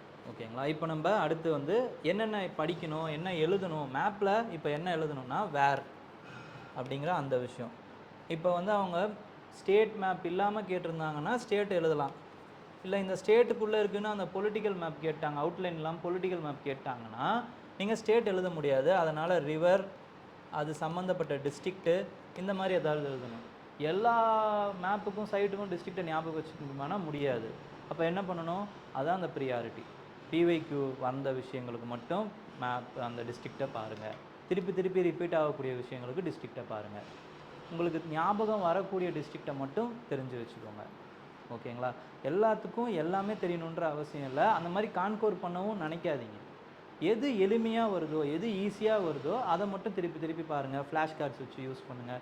ஸோ இந்த மாதிரி டெய்லி நீங்கள் வந்து அதை யூஸ் பண்ணி திருப்பி திருப்பி ரிவைஸ் பண்ணிட்டே இருந்தீங்கன்னா ஆட்டோமேட்டிக்காக உங்களுக்கு வந்துடும். ஃபஸ்ட்டு வேர். ஓகேங்களா? அதே மாதிரி ரிவரு டிஸ்ட்ரிக்ட் ரொம்ப நல்ல விஷயம். ஓகேங்களா? அதுக்கப்புறமா வந்து வாட், அதாவது இது என்ன சிக்னிஃபிகன்ஸ் இருக்குது. ஓகேங்களா? என்ன ஏஜ் சம்மந்தப்பட்டது, ஏதாவது இன்ஸ்கிரிப்ஷன் இருக்கா, ஏஜ் சம்மந்தப்பட்டதா. ஓகேங்களா? அந்த இது. ஓகேங்களா? அதுக்கப்புறமா வந்து என்ன பண்ணணும்னா இதோடைய யூஸ் என்ன. ஓகேங்களா? Significance, use. அதுக்கப்புறம் ஏதாவது ஒரு கரண்ட் அஃபேர்ஸில் ஏதாவது லிங்க் ஆகிருக்கா, கரண்ட் அஃபேர்ஸ் லிங்க் ஆகிருக்கா, இதோட இன்டர்நேஷ்னல் ரெகக்னிஷன் ஏதாவது இருக்கா. International recognition, for example UNESCO site மாதிரியான ரெகக்னிஷன் ஏதாவது இருக்கா, இந்தியன் ரெகக்னிஷன் ஏதாவது இருக்கா, ஆர்கியாலஜிக்கல் சர்வே ஆஃப் இந்தியாவால் வந்து ப்ரொடெக்ட் பண்ணப்பட்டது, அந்த மாதிரி ஏதாவது இருக்கா. ஓகேங்களா? ஸோ இந்த விஷயங்களை ஒரு வாட்டி பார்த்துக்கணும். ஓகேங்களா? இப்படி தான் நீங்கள் எழுதணும். அதுக்கப்புறம் அதோடைய பொலிட்டிக்கல் ஹிஸ்ட்ரி எழுதலாம், அப்புறம் வந்து எக்கனாமிக் ஹிஸ்ட்ரி எழுதலாம்.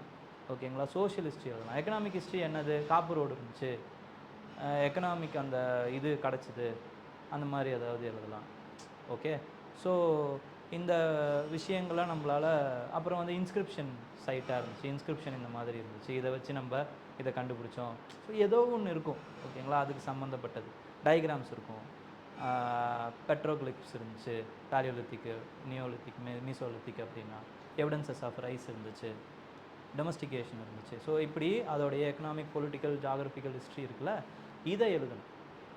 இதை தான் சொல்ல வந்தேன். என்னென்னா, நம்ம படிக்கிறதும் சரி, ஃபெமிலரைஸ் ஆகிறதும் சரி, எது அப்படின்னா நடத்தப்படுறதும் சரி பொலிட்டிக்கல் ஹிஸ்ட்ரி தான். ஓகேங்களா? இந்த கிங் இதெல்லாம் பண்ணார், ரிஃபார்ம் பண்ணார், இப்படி போனார், இப்படி வந்தார் அப்படிங்கிற உங்களுக்கு அந்த பொலிட்டிக்கல் ஹிஸ்ட்ரி மட்டும்தான் நடத்தப்படுது, இல்லை நீங்கள் படிக்கப்படுறீங்க. ஆனால் அவங்க கேட்குறது என்ன அப்படின்னா social, economic, cultural history. So இதுதான் அந்த அண்டர்ஸ்டாண்டிங் நடத்துறதுக்குமான, நீங்கள் படிக்கிறதுக்குமான, அந்த கேட்குறதுக்குமான அந்த கேப் வந்து வருது இங்கே தான் இருக்குது. இப்போ what you have to do is you have to concentrate. என்ன தான் பொலிட்டிக்கல் ஹிஸ்ட்ரி இம்பார்ட்டண்ட் தான், அது இருந்தாலும் அதுலேயே இல்லாமல் you have to shift to social, economic and cultural history.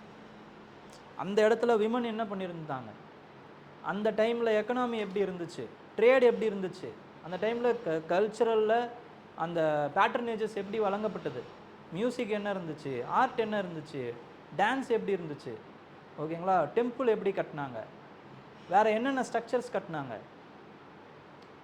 Okay. So இந்த விஷயங்கள் தான் நீங்கள் இன்னும் நிறைய கரெக்டாக தெரிஞ்சு வச்சுக்கணும். நிறையனா அதையும் தெரிஞ்சு வச்சுக்கணும்.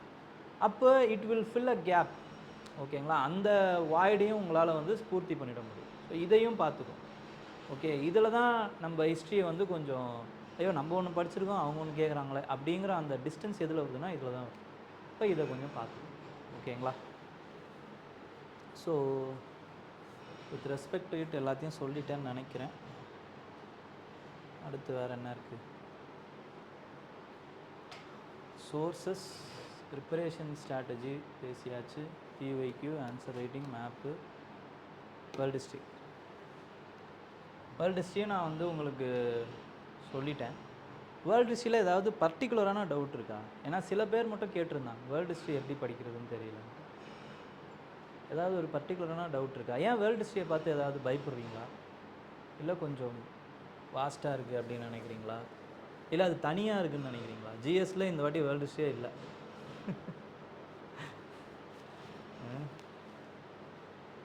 வேர்ல்டு ஹிஸ்ட்ரியை பற்றி எதுவும் இது இல்லைல்ல, நான் சொன்னதே போதும்னு நினைக்கிறேன். Okay. Next is with respect to your test series. Test எங்கன்னா போடலாமா அப்படின்னா, ஏதாவது ஒரு ஸ்டாண்டர்டான டெஸ்ட் சீரீஸ் இருந்தது, உங்களால் முடியும், அஃபோர்ட் பண்ண முடியும்னா போடுங்க, தப்பு இல்லை, எழுதலாம். ஆனால் அதுக்கு முன்னாடி இந்த விஷயங்களை நீங்கள் பண்ணியிருக்கணும். அப்போ தான் அந்த டெஸ்ட் சீரிஸ் போடுறதுக்கான ஒரு நியாயத்தை நீங்கள் ஜஸ்டிஃபிகேஷனை அந்த டெஸ்ட் சீரிஸுக்கே கொடுப்பீங்க.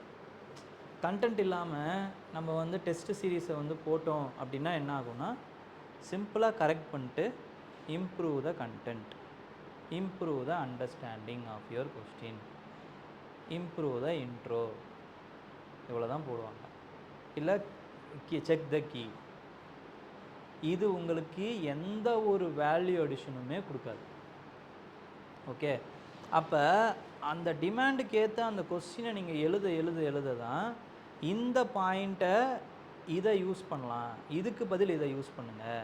இப்போ ஃபியூடலிசம் அப்படின்னாலுமே நீங்கள் அர்பன் டிகேவை பற்றி எழுதுங்க, மானிட்ரி அனீமியாவை பற்றி எழுதுங்க.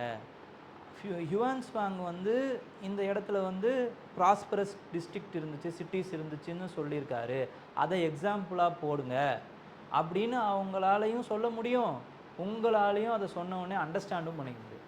ஸோ அந்த நிலைமைக்கு வந்ததுக்கப்புறம் நீங்கள் எழுதலாம். அதுக்கு முன்னாடி வரைக்கும் ஐடியலாக இருக்கலாம்னா இருக்க முடியாது.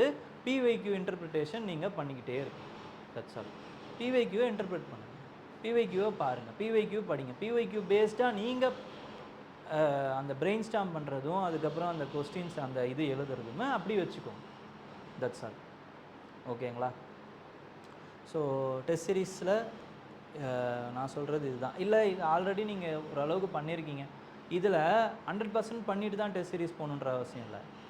40% பண்ணியிருந்தாலே போகலாம். இந்த விஷயங்களில் ஒரு 40% பண்ணியிருக்கீங்கன்னா then you can your well above the cut off. நீங்கள் அப்புறமா போகலாம். அதன் மூலமாகவும் தெரிஞ்சிக்க முடியும். நான் இதெல்லாம் பண்ணிட்டு தான் டெஸ்ட் சீரீஸ் போடுவேங்கிறதும் ஒரு முட்டாள்தனமான விஷயந்தான். ஓகே, அதையும் அப்போ பார்த்துக்கோங்க. இல்லை டெய்லி ஒரு 2 கொஸ்டின் எழுதி பாருங்கள். எழுதி பார்த்துட்டு பியர் ரிவ்யூ மாதிரி ஏதாவது இருந்தால் பண்ணிக்கோங்க. இல்லைனா வந்து இதில் ஏஐயில் கொடுத்து சும்மா ஒரு வாட்டி ரிவ்யூ பண்ணுங்கள். அது கண்டதும் கொடுக்கும், எல்லாத்தையும் எடுத்துக்காதீங்க. ஓரளவுக்கு மேட்ச் ஆகுதா, இல்லைனா நம்ம என்ன தப்பு பண்ணலாம், என்ன இம்ப்ரூவ் பண்ணலாம் அப்படின்னு இனிஷியலாக அதிலேருந்து வளர்த்துக்கோங்க. ஆனால் அது கொடுக்குறது எல்லாமே தப்போ கரெக்டோ கிடையாது. ஓகேங்களா? அது அப்படியே பை டு த ஹார்ட்டாக எடுத்துக்காது. ஒரு ஐடியா, ஒரு டைரக்ஷன் எதுவுமே இல்லாமல் எழுதி வச்சுக்கிறதுக்கு ஏதோ யாரோ ஒருத்தவங்க சொல்கிறாங்கன்னு நம்ம நினச்சிக்கலாம். அவ்வளோதானே தவிர அதுக்கு பயங்கரமான இம்பார்ட்டன்ஸும் கொடுக்கக்கூடாது. ஓகேங்களா? ஸோ அதையும் பார்த்துக்கோங்க. ஓகே, இந்த விஷயங்கள் எல்லாமே வரணும். ஏன்னா இந்த ப்ரிப்ரேஷன் அப்படிங்கிறது என்னென்னா, it is not a linear process, it is a circular process.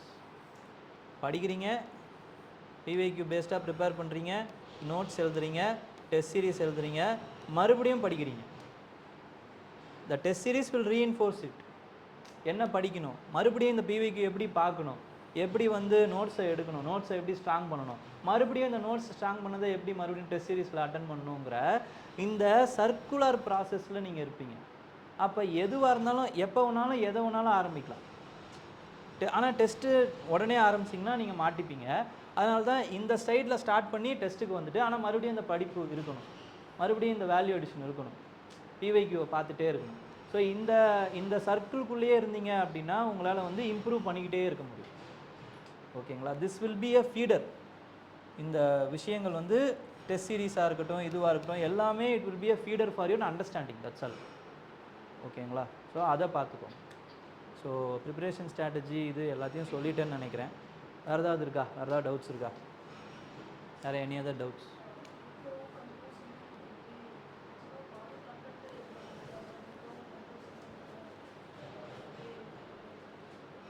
Okay, intro conclusion. இன்ட்ரோவில் வந்து நம்ம இனிஷியலாக ஸ்டார்ட் பண்ணும்போது நான் சில அட்வைஸ் கொடுக்குறேன். என்ன அப்படின்னா, you have to start the intro by understanding the question. அதாவது வந்து நீங்கள் என்ன பண்ணணுன்னா, எக்ஸாமினருக்கு you are saying that I have understood the question. அந்த டிமாண்ட் ஆஃப் த கொஷினை பாயிண்ட்ஸ் சொல்லாமல் இன்ட்ரோவில் சொல்லணும். ஓகேங்களா? அது முடியாத பட்சத்தில் சில ஸ்டாண்டர்ட் இன்ட்ரோ இருக்குது, அதை வந்து மேக் பண்ணி வச்சுக்கோங்க. For popular topics, American revolution, civil வாரு, இல்லைனா வந்து வேர்ல்டு வாரு, இப்படிலாம் வரப்போகுதுன்னு நமக்கு தெரியுதுன்னு வச்சுக்கோங்களேன். இதுக்கான அந்த இன்ட்ரோவை நீங்கள் வச்சுக்கலாம். எப்படி வச்சுக்கலாம்? அந்த இனிஷியலாக இப்போ ஓல்டு என்சிஆர்டி போங்க, ஓல்டு என்சிஆர்டி போயிட்டு அந்த டாப்பிக்கில் அவங்க எப்படி ஆரம்பிச்சிருக்காங்கன்றத பாருங்கள். அதுதான் உங்களோட இன்ட்ரோ. ஸ்டாண்டர்டான ஒரு இன்ட்ரோவாக ஆகிடும் அது. ஓகே, இந்த மாதிரியான விஷயங்களை பார்த்துக்கோங்க. செகண்டு, கன்க்ளூஷன் என்ன பண்ணணும்? பேலன்ஸ்டான கன்க்ளூஷன். எல்லாமே இப்போது எல்லா பெர்ஸ்பெக்டிவையும் நீங்கள் டிஸ்கஸ் பண்ணலாம். டிஸ்கஸாக இருக்கட்டும், கிரிட்டிக்கலி எக்ஸாமினாக இருக்கட்டும், எல்லாத்துக்குமே எல்லா பெர்ஸ்பெக்டிவும் கொடுக்குறீங்க. ஆனால் history will not be in the extremes of the opinion. It will be on the balanced of the opinion. அப்போது conclusion should be a balanced conclusion. அப்போ பேலன்ஸ்டு கன்க்ளூஷன் ஒன்று இருக்குது. அதுக்கப்புறம் என்ன இருக்குன்னா ஃபியூச்சரிஸ்டிக் கன்க்ளூஷன் ஒன்று இருக்குது. அப்போ அடுத்து என்ன ஆச்சுங்கிறத சொல்லிடலாம். ஓகேங்களா? ஸோ அந்த மாதிரியான விஷயங்களை பேசுங்க. That's all. ஓகே, எப்படி பேசுகிறது? அடுத்து என்னன்னா, இப்போது ஏதாவது ஒரு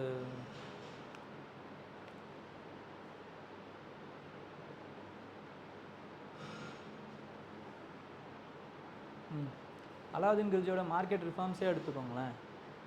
அடுத்து என்ன ஆச்சு அப்படின்னா, it is given all his views and all these views என்ன அப்படின்னா, அந்த market reforms is based on the character of Alauddin Khilji. as long as Alauddin Khilji was there, the market reforms functioned properly. ஓகேங்களா? ஸோ அந்த ஒரு கன்க்ளூஷன் நம்மளால் வந்து கொடுக்க முடியும். கேரக்டர் பேஸ்டு அந்த மார்க்கெட் ரிஃபார்ம்ஸாக இருந்துச்சு, அப்புறம் அந்த மாதிரி ஒருத்தர் இல்லாததுக்கப்புறம் கொலாப்ஸ் ஆகிடுச்சு அப்படின்னு நம்ம எழுதணும். அவருடைய அப்ஜெக்டிவாக அவர் அச்சீவ் பண்ணிட்டார். அது என்ன அப்ஜெக்டிவாக வேணாலும் இருக்கட்டும், அவர் அச்சீவ் பண்ணார். மார்க்கெட் ரிஃபார்ம்ஸ் இருந்துச்சானா இல்லாமல் போச்சு அவருக்கு அப்புறம் அப்படிங்கிற அடுத்த லெவலில் நீங்கள் எழுதிடலாம், கன்க்ளூஷனாக கொடுக்கலாம். ஓகேங்களா? ஸோ இந்த மாதிரி ஏதாவது ஓகேங்களாம்மா? ஸோ இப்படி பார்த்துக்கோங்க. அதே மாதிரி தான் என்சிஆர்டியில் அது எப்படி முடியுதுங்கிறத பாருங்கள். முடிகிறத விட ஆனால் இன்ட்ரோ தான் நல்லா இருக்கும். ஹிஸ்டாரியன்ஸ் எப்படி எழுதுகிறாங்க அப்படிங்கிறத பார்த்துக்கோங்க. ஃபேக்சுவலான அந்த கண்டென்ட்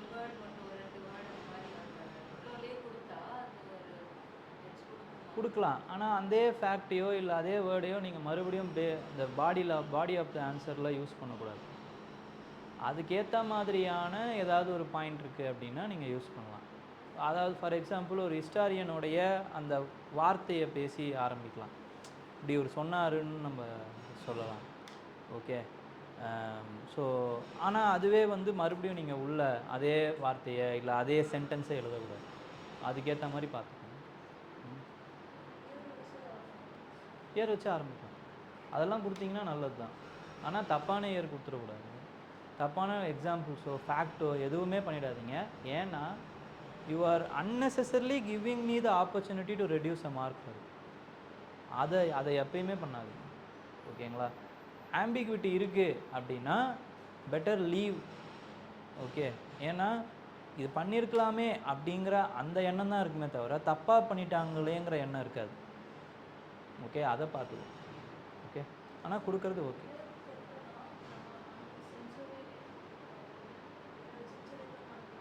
போடலாம், ஆனால் மாடர்னுக்கு பண்ண முடியாது. ஏன்ஷியன்ட்டுக்கு பண்ணலாம், மெடிவலுக்கு கூட ஓரளவு பண்ணலாம், மாடர்னுக்கு பண்ணவே முடியாது. 18th centuryன்னு போட முடியாது உங்களால். ப்ரிசைஸாக மாடர்னில் நீங்கள் இயர் எழுதியே ஆகும். அதுக்கு எப்படி ஹிஸ்டாரியன் போட வேணாமோ ஆனால் இயர் போட வேண்டிய சூழ்நிலை.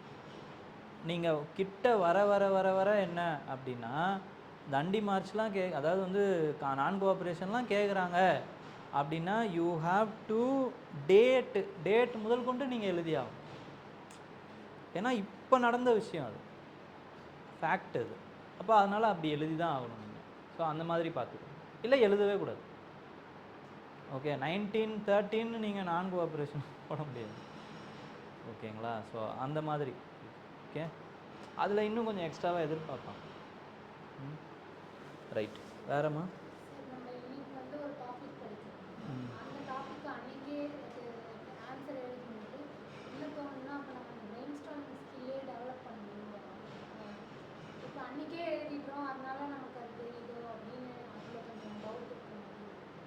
ஒரு வாரம் கழிச்சு திருப்பி எழுதி பாருங்கள், அவ்வளோதான். நம்ம அந்த மாதிரி டவுட்ஸ் இருந்துச்சுன்னா நீங்கள் அப்பப்போ அதை ரிவிஷன் மூலமாக தான் அதை உங்களால் அதை சரி பண்ண முடியும்.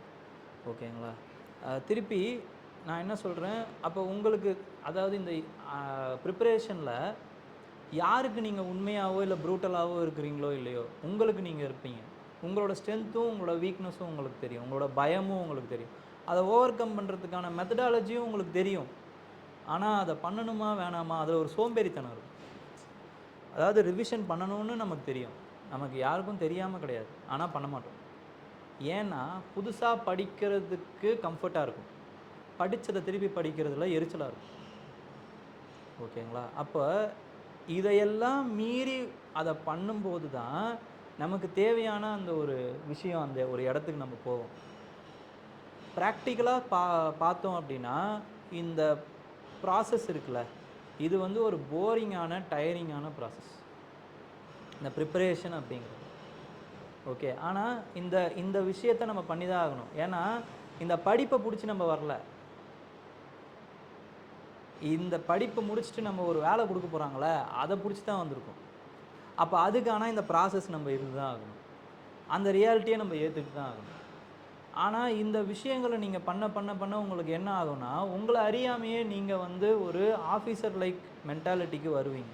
ஏன்னா உங்களுக்கு நீங்கள் உண்மையாக இருப்பீங்க, உங்களுக்கு நீங்கள் உங்களோட ஸ்ட்ரென்த் என்னன்னு தெரியும், வீக்னஸ் என்னன்னு தெரியும், உங்களோட பயத்தை நீங்கள் எதிர்த்து பார்க்க ஆரம்பிப்பீங்க. அப்போ இந்த ப்ராசஸ் வந்து உங்களை என்ன பண்ணும் அப்படின்னு பார்த்தீங்கன்னா ஒரு ஆஃபீஸராக மாற்றும். அப்படியும் நம்ம அதை எடுத்துக்கலாம்.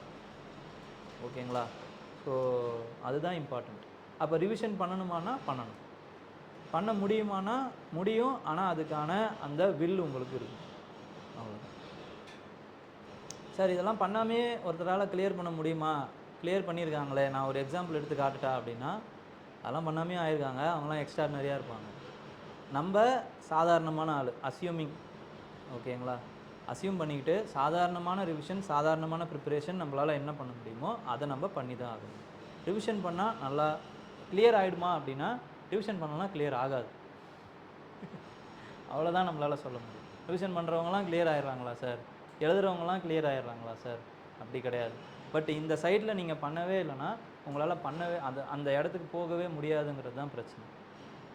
ப்ரிப்பேர் பண்ணிகிட்டே இருப்பீங்க, ஒரு படிச்சுக்கிட்டே இருப்பீங்க, படிக்கிறதன் மூலமாகவே நம்மளால் இது பண்ணிட முடியும் அப்படின்னு நீங்கள் நினைப்பீங்க. இல்லை கம்ஃபர்ட் இருக்கும். படிப்பு அப்படிங்கிறது உங்களுடைய ஒரு டைம் இருக்குது, உங்களோட ப்ரிப்பரேஷன் டைம் வந்து ஒரு 10 மணி நேரம்னு வச்சுக்கோங்களேன். அதில் படிப்பு அப்படிங்கிறது எவ்வளோ மணி நேரம் இருக்கணும் அப்படின்னு பார்த்தீங்கன்னா 3 மணி நேரத்துலேருந்து 3.5 மணி நேரம் தான் இருக்குது. ரிவிஷன், எழுதி பார்க்குறது, அதுக்கப்புறம் ரிகலெக்ஷன், ஓகேங்களா, பிரெயின் ஸ்டாமிங், இதுதான் உங்களுடைய மிச்சம் இருக்கக்கூடிய 6.5 மணி நேரத்தை வந்து ஆக்குபை பண்ணியிருக்கணும். ஓகே, அதாவது நான் வந்து 10 மணி நேரம்னு சொல்கிறது என்ன அப்படின்னா ஒரு சாம்பிள் சைஸ். ஒரு வருஷம் எடுத்துக்கிட்டீங்க அப்படின்னா அந்த ஒரு வருஷத்தில் 3 மாதம் தான் நீங்கள் படிச்சிருக்கணும். ஓகே, மிச்சம் இருக்கக்கூடிய 9 மாதத்தை நீங்கள் ரிவைஸ் பண்ணியிருக்கணும், எழுதி பார்த்துருக்கணும், இந்த மாதிரி டைமென்ஷன்ஸ் பிரித்து அதை வந்து பிரெயின் ஸ்டாம் பண்ணி பார்த்துருக்கணும். இதுக்கு தான் உங்களோட டைமை செலவு பண்ணியிருக்கணும். இது ஏன் அப்படின்னா இதுக்கு ஒரு லாஜிக் இருக்குது. என்ன லாஜிக் அப்படின்னா, நீங்கள் படிக்கிறதா இருக்கட்டும், இல்லைனா வந்து ஒரு விஷயத்தை நீங்கள் வந்து பார்க்குறதா இருக்கட்டும், கேட்குறதா இருக்கட்டும், எல்லாமே இன்புட் பண்ணுறீங்க. ஓகேங்களா? ஆனால் நீங்கள் பண்ணுற செயல் இருக்குது பார்த்தீங்களா, எக்ஸாம் எழுதுறீங்க, எக்ஸாமில் போயிட்டு நீங்கள் வந்து இது பண்ணுறீங்க, இது எல்லாமே அவுட்புட். இன்புட்டை ப்ராக்டிஸ் பண்ணிவிட்டு உங்களால் அவுட்புட் அங்கே எடுத்துகிட்டு வர முடியாது. அவுட்புட்டை ப்ராக்டிஸ் பண்ணுறதன் மூலமாக தான் அவுட்புட்டை உங்களால் அங்கே எடுத்துகிட்டு வர முடியும். அப்போ எழுதி பார்க்குறது தான் அவுட்புட்டு. ஃபிலிம்ஸில் வந்து நீங்கள் வந்து அந்த இது வந்து ஒர்க் அவுட் பண்ணி பார்க்குறது தான் அவுட்புட்டு. இப்போ ஃபிலிம்ஸில் எப்படி நீங்கள் வந்து நிறைய டெஸ்ட்டை அட்டன் பண்ணிக்கிட்டே இருக்கணும்னு நினைக்கிறீங்களோ, அட்டன் பண்ணால் உங்களால் அந்த கிளியர் பண்ணுறதுக்கான த்ரெஷோல்டு அடைய முடியும்னு நினைக்கிறீங்களோ, அதே மாதிரி தான் மெயின்ஸில் எழுதி பார்க்குறதன் மூலமாக தான் அந்த த்ரெஷோல்டு அடைய முடியும். இன்டர்வியூவில் பேசி பார்க்குறதன் மூலமாக தான் அந்த த்ரெஷோல்டு அடைய முடியும். அந்தந்த ப்ரிப்பரேஷனுக்கு அதுக்கு ஏற்ற மாதிரியான அந்த அவுட்புட்டை நீங்கள் ப்ரிப்பேர் பண்ணாமல் உங்களால் அந்த அவுட்புட்டு வராது. ஓகேங்களா? அதை நம்மளே ஏமாற்றிக்கக்கூடாது அந்த மாதிரியான மனநிலையை வச்சு. ஓகேங்களா? நம்ம ப்ரூட்டலாக இருக்கணும். நம்மளோட டைம் ப்ரிஷியஸு, நம்மளோட இயர்ஸ் ப்ரிஷியஸு. ஓகேங்களா? ஏன்னா நிறைய பேருடைய இயர்ஸை இது விழுங்கியிருக்கு. இது ஒரு பிளாக் ஹோல் மாதிரி இந்த ப்ரிப்பரேஷன் அப்படிங்கிறது. ஓகேங்களா? அப்போ நம்ம கொஞ்சம் சுதாரிப்பாக இல்லை அப்படின்னா டக்குன்னு ஒரு வருஷம் போயிடும், திரும்பி பார்க்கறதுக்குள்ளே போயிடும். ஓகே. ஆனால் நம்ம அங்கேயே தான் இருப்போம். அடுத்த வருஷம் பயங்கரமாக பண்ணிடலாம்னு நினைப்போம். அடுத்த வருஷம் போனாலும் ப்ரிலிம்ஸில் பார்த்தாலும் அப்படியே தான் இருப்போம். ஏன்னா நம்ம ஏதோ ஒரு விஷயத்த ரேண்டமாக பிளானே இல்லாமல் பண்ணிக்கிட்டே இருப்போம் வருஷா வருஷம். அதனால தான் அந்த மாதிரி இருக்கும். அப்போ பிளான் பண்ணுங்கள். இந்த 4 மாதத்தை நம்ம என்ன பண்ணணுன்னா கிளியர் கட் அவுட்புட் இருக்கணும். அந்த இன்புட்டு, ரிவிஷனு, அந்த நோட்ஸ் மேக்கிங், அவுட்புட்டு எல்லாமே இருக்கும். ஓகே. இந்த 4 மாதத்தில் நீங்கள் இந்த சோர்ஸஸ், நான் சொன்ன இந்த சோர்ஸஸை கடகடன்னு ரீட் பண்ணுறது ஒரு 7-8 நாளில் ரீட் பண்ணிடணும். ரீட் பண்ணிவிட்டு அதுக்கப்புறம் உடனே அந்த ரீட் பண்ண விஷயங்களே எடுத்து எழுத ஆரம்பிக்கணும். இல்லைனா அடுத்தடுத்து நான் வேறு நோட்ஸை படிச்சுட்டு இதுக்கு வந்தீங்கன்னா மறுபடியும் மறந்துடும். இப்போ டக்குன்னு படிக்கணும், படிச்சுட்டு பிவைக்கு பார்க்கணும், எழுதணும், அந்த ரிவிஷன் அந்த ப்ராசஸில் இருக்கும். அதுக்கு அடுத்தடுத்து போங்க. கொஞ்சம் கஷ்டமாகவும் சிரமமாகவும் ப்ரூட்டலாகவும் தான் இருக்கும். பட் அதை பண்ணணும். ஓகேங்களா? அதை பார்த்துக்கணும். ஓகே. வேறு ஏதாவது டவுட்ஸ் இருக்காங்க?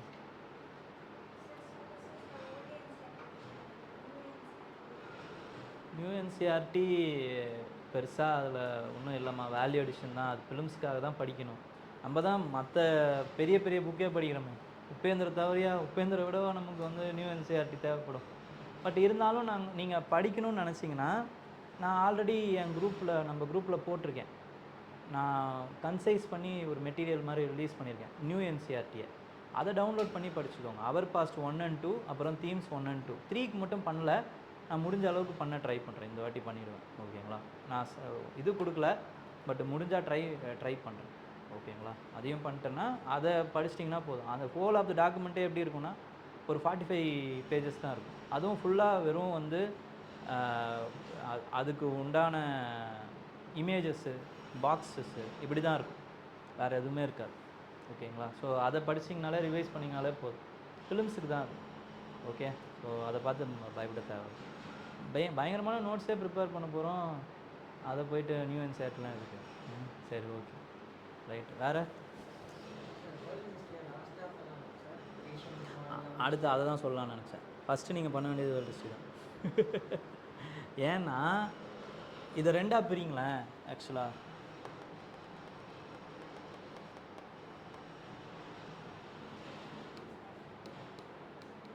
வேர்ல்டு, மெடிவல், அடுத்து வந்து ஏன்ஷியன்ட், மாடர்ன்.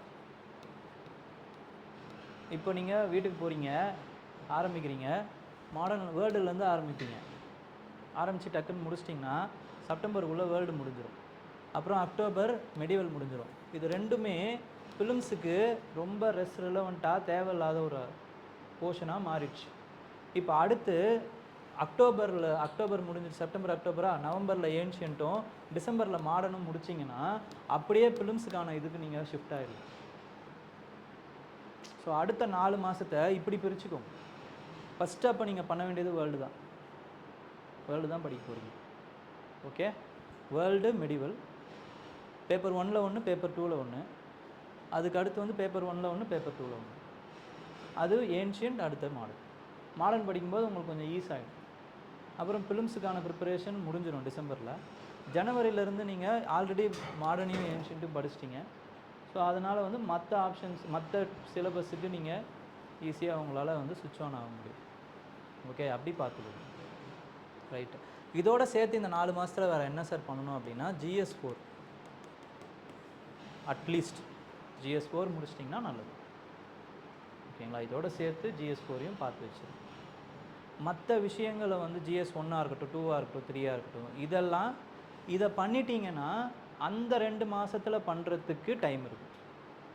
ஆல்ரெடி GS1ல் ஹிஸ்ட்ரி தான் இருக்குது. அப்புறம் ஜாகிரஃபி ஆப்ஷனலில் இதில் படிச்சிருப்பீங்க. ஃபிலிம்ஸில் சொசைட்டி மட்டும்தான் இருக்குது. பிவைக்கு பேஸ்டாக படிக்க போகிறோம் அதை.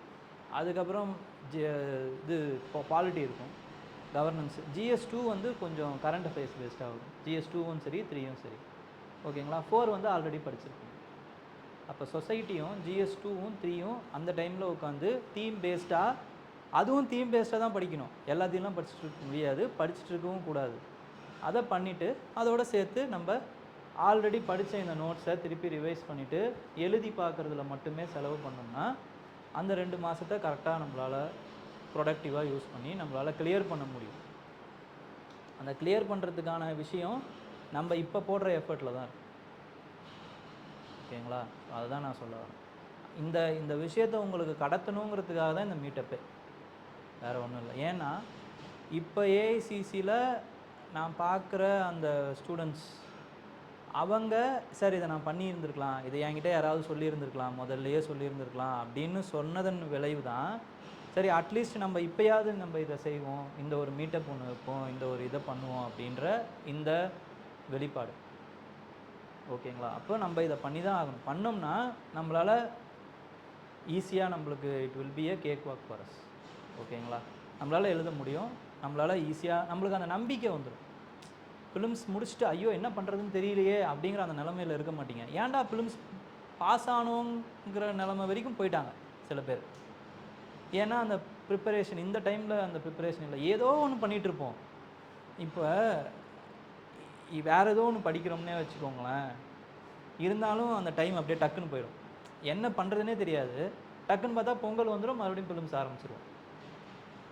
அப்போது ஃபிலிம்ஸை முடிச்சுட்டு பாஸ் ஆனாலுமே அடுத்து நம்ம என்ன பண்ணுறதுன்னு நமக்கு ஒரு ஐடியாவுமோ ஒரு இதுவோ எதுவுமே இருக்காது. அந்த மாதிரி இருக்கிறவங்க மாட்டிப்பாங்க. 14,000 பேரில் அந்த மாதிரி கிட்டத்தட்ட ஒரு 6,000 பேர் இருப்பான். அப்போ அவங்களாம் எப்படி வந்து இங்கே நான் சீரியஸ் கேண்டிடேட்டு வெறும் சீரியஸ் கேண்டிடேட் 50,000 பேரோ, அந்த மாதிரி வெறும் சீரியஸ் கேண்டிடேட் 6,000 7,000 பேர் தான் அங்கே.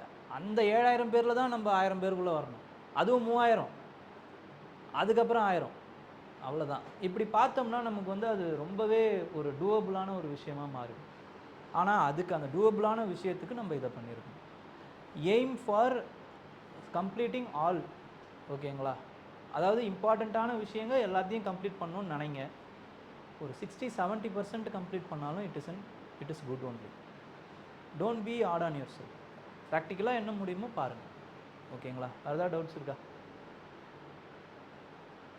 வேறு எனி அதர் டவுட்ஸ்?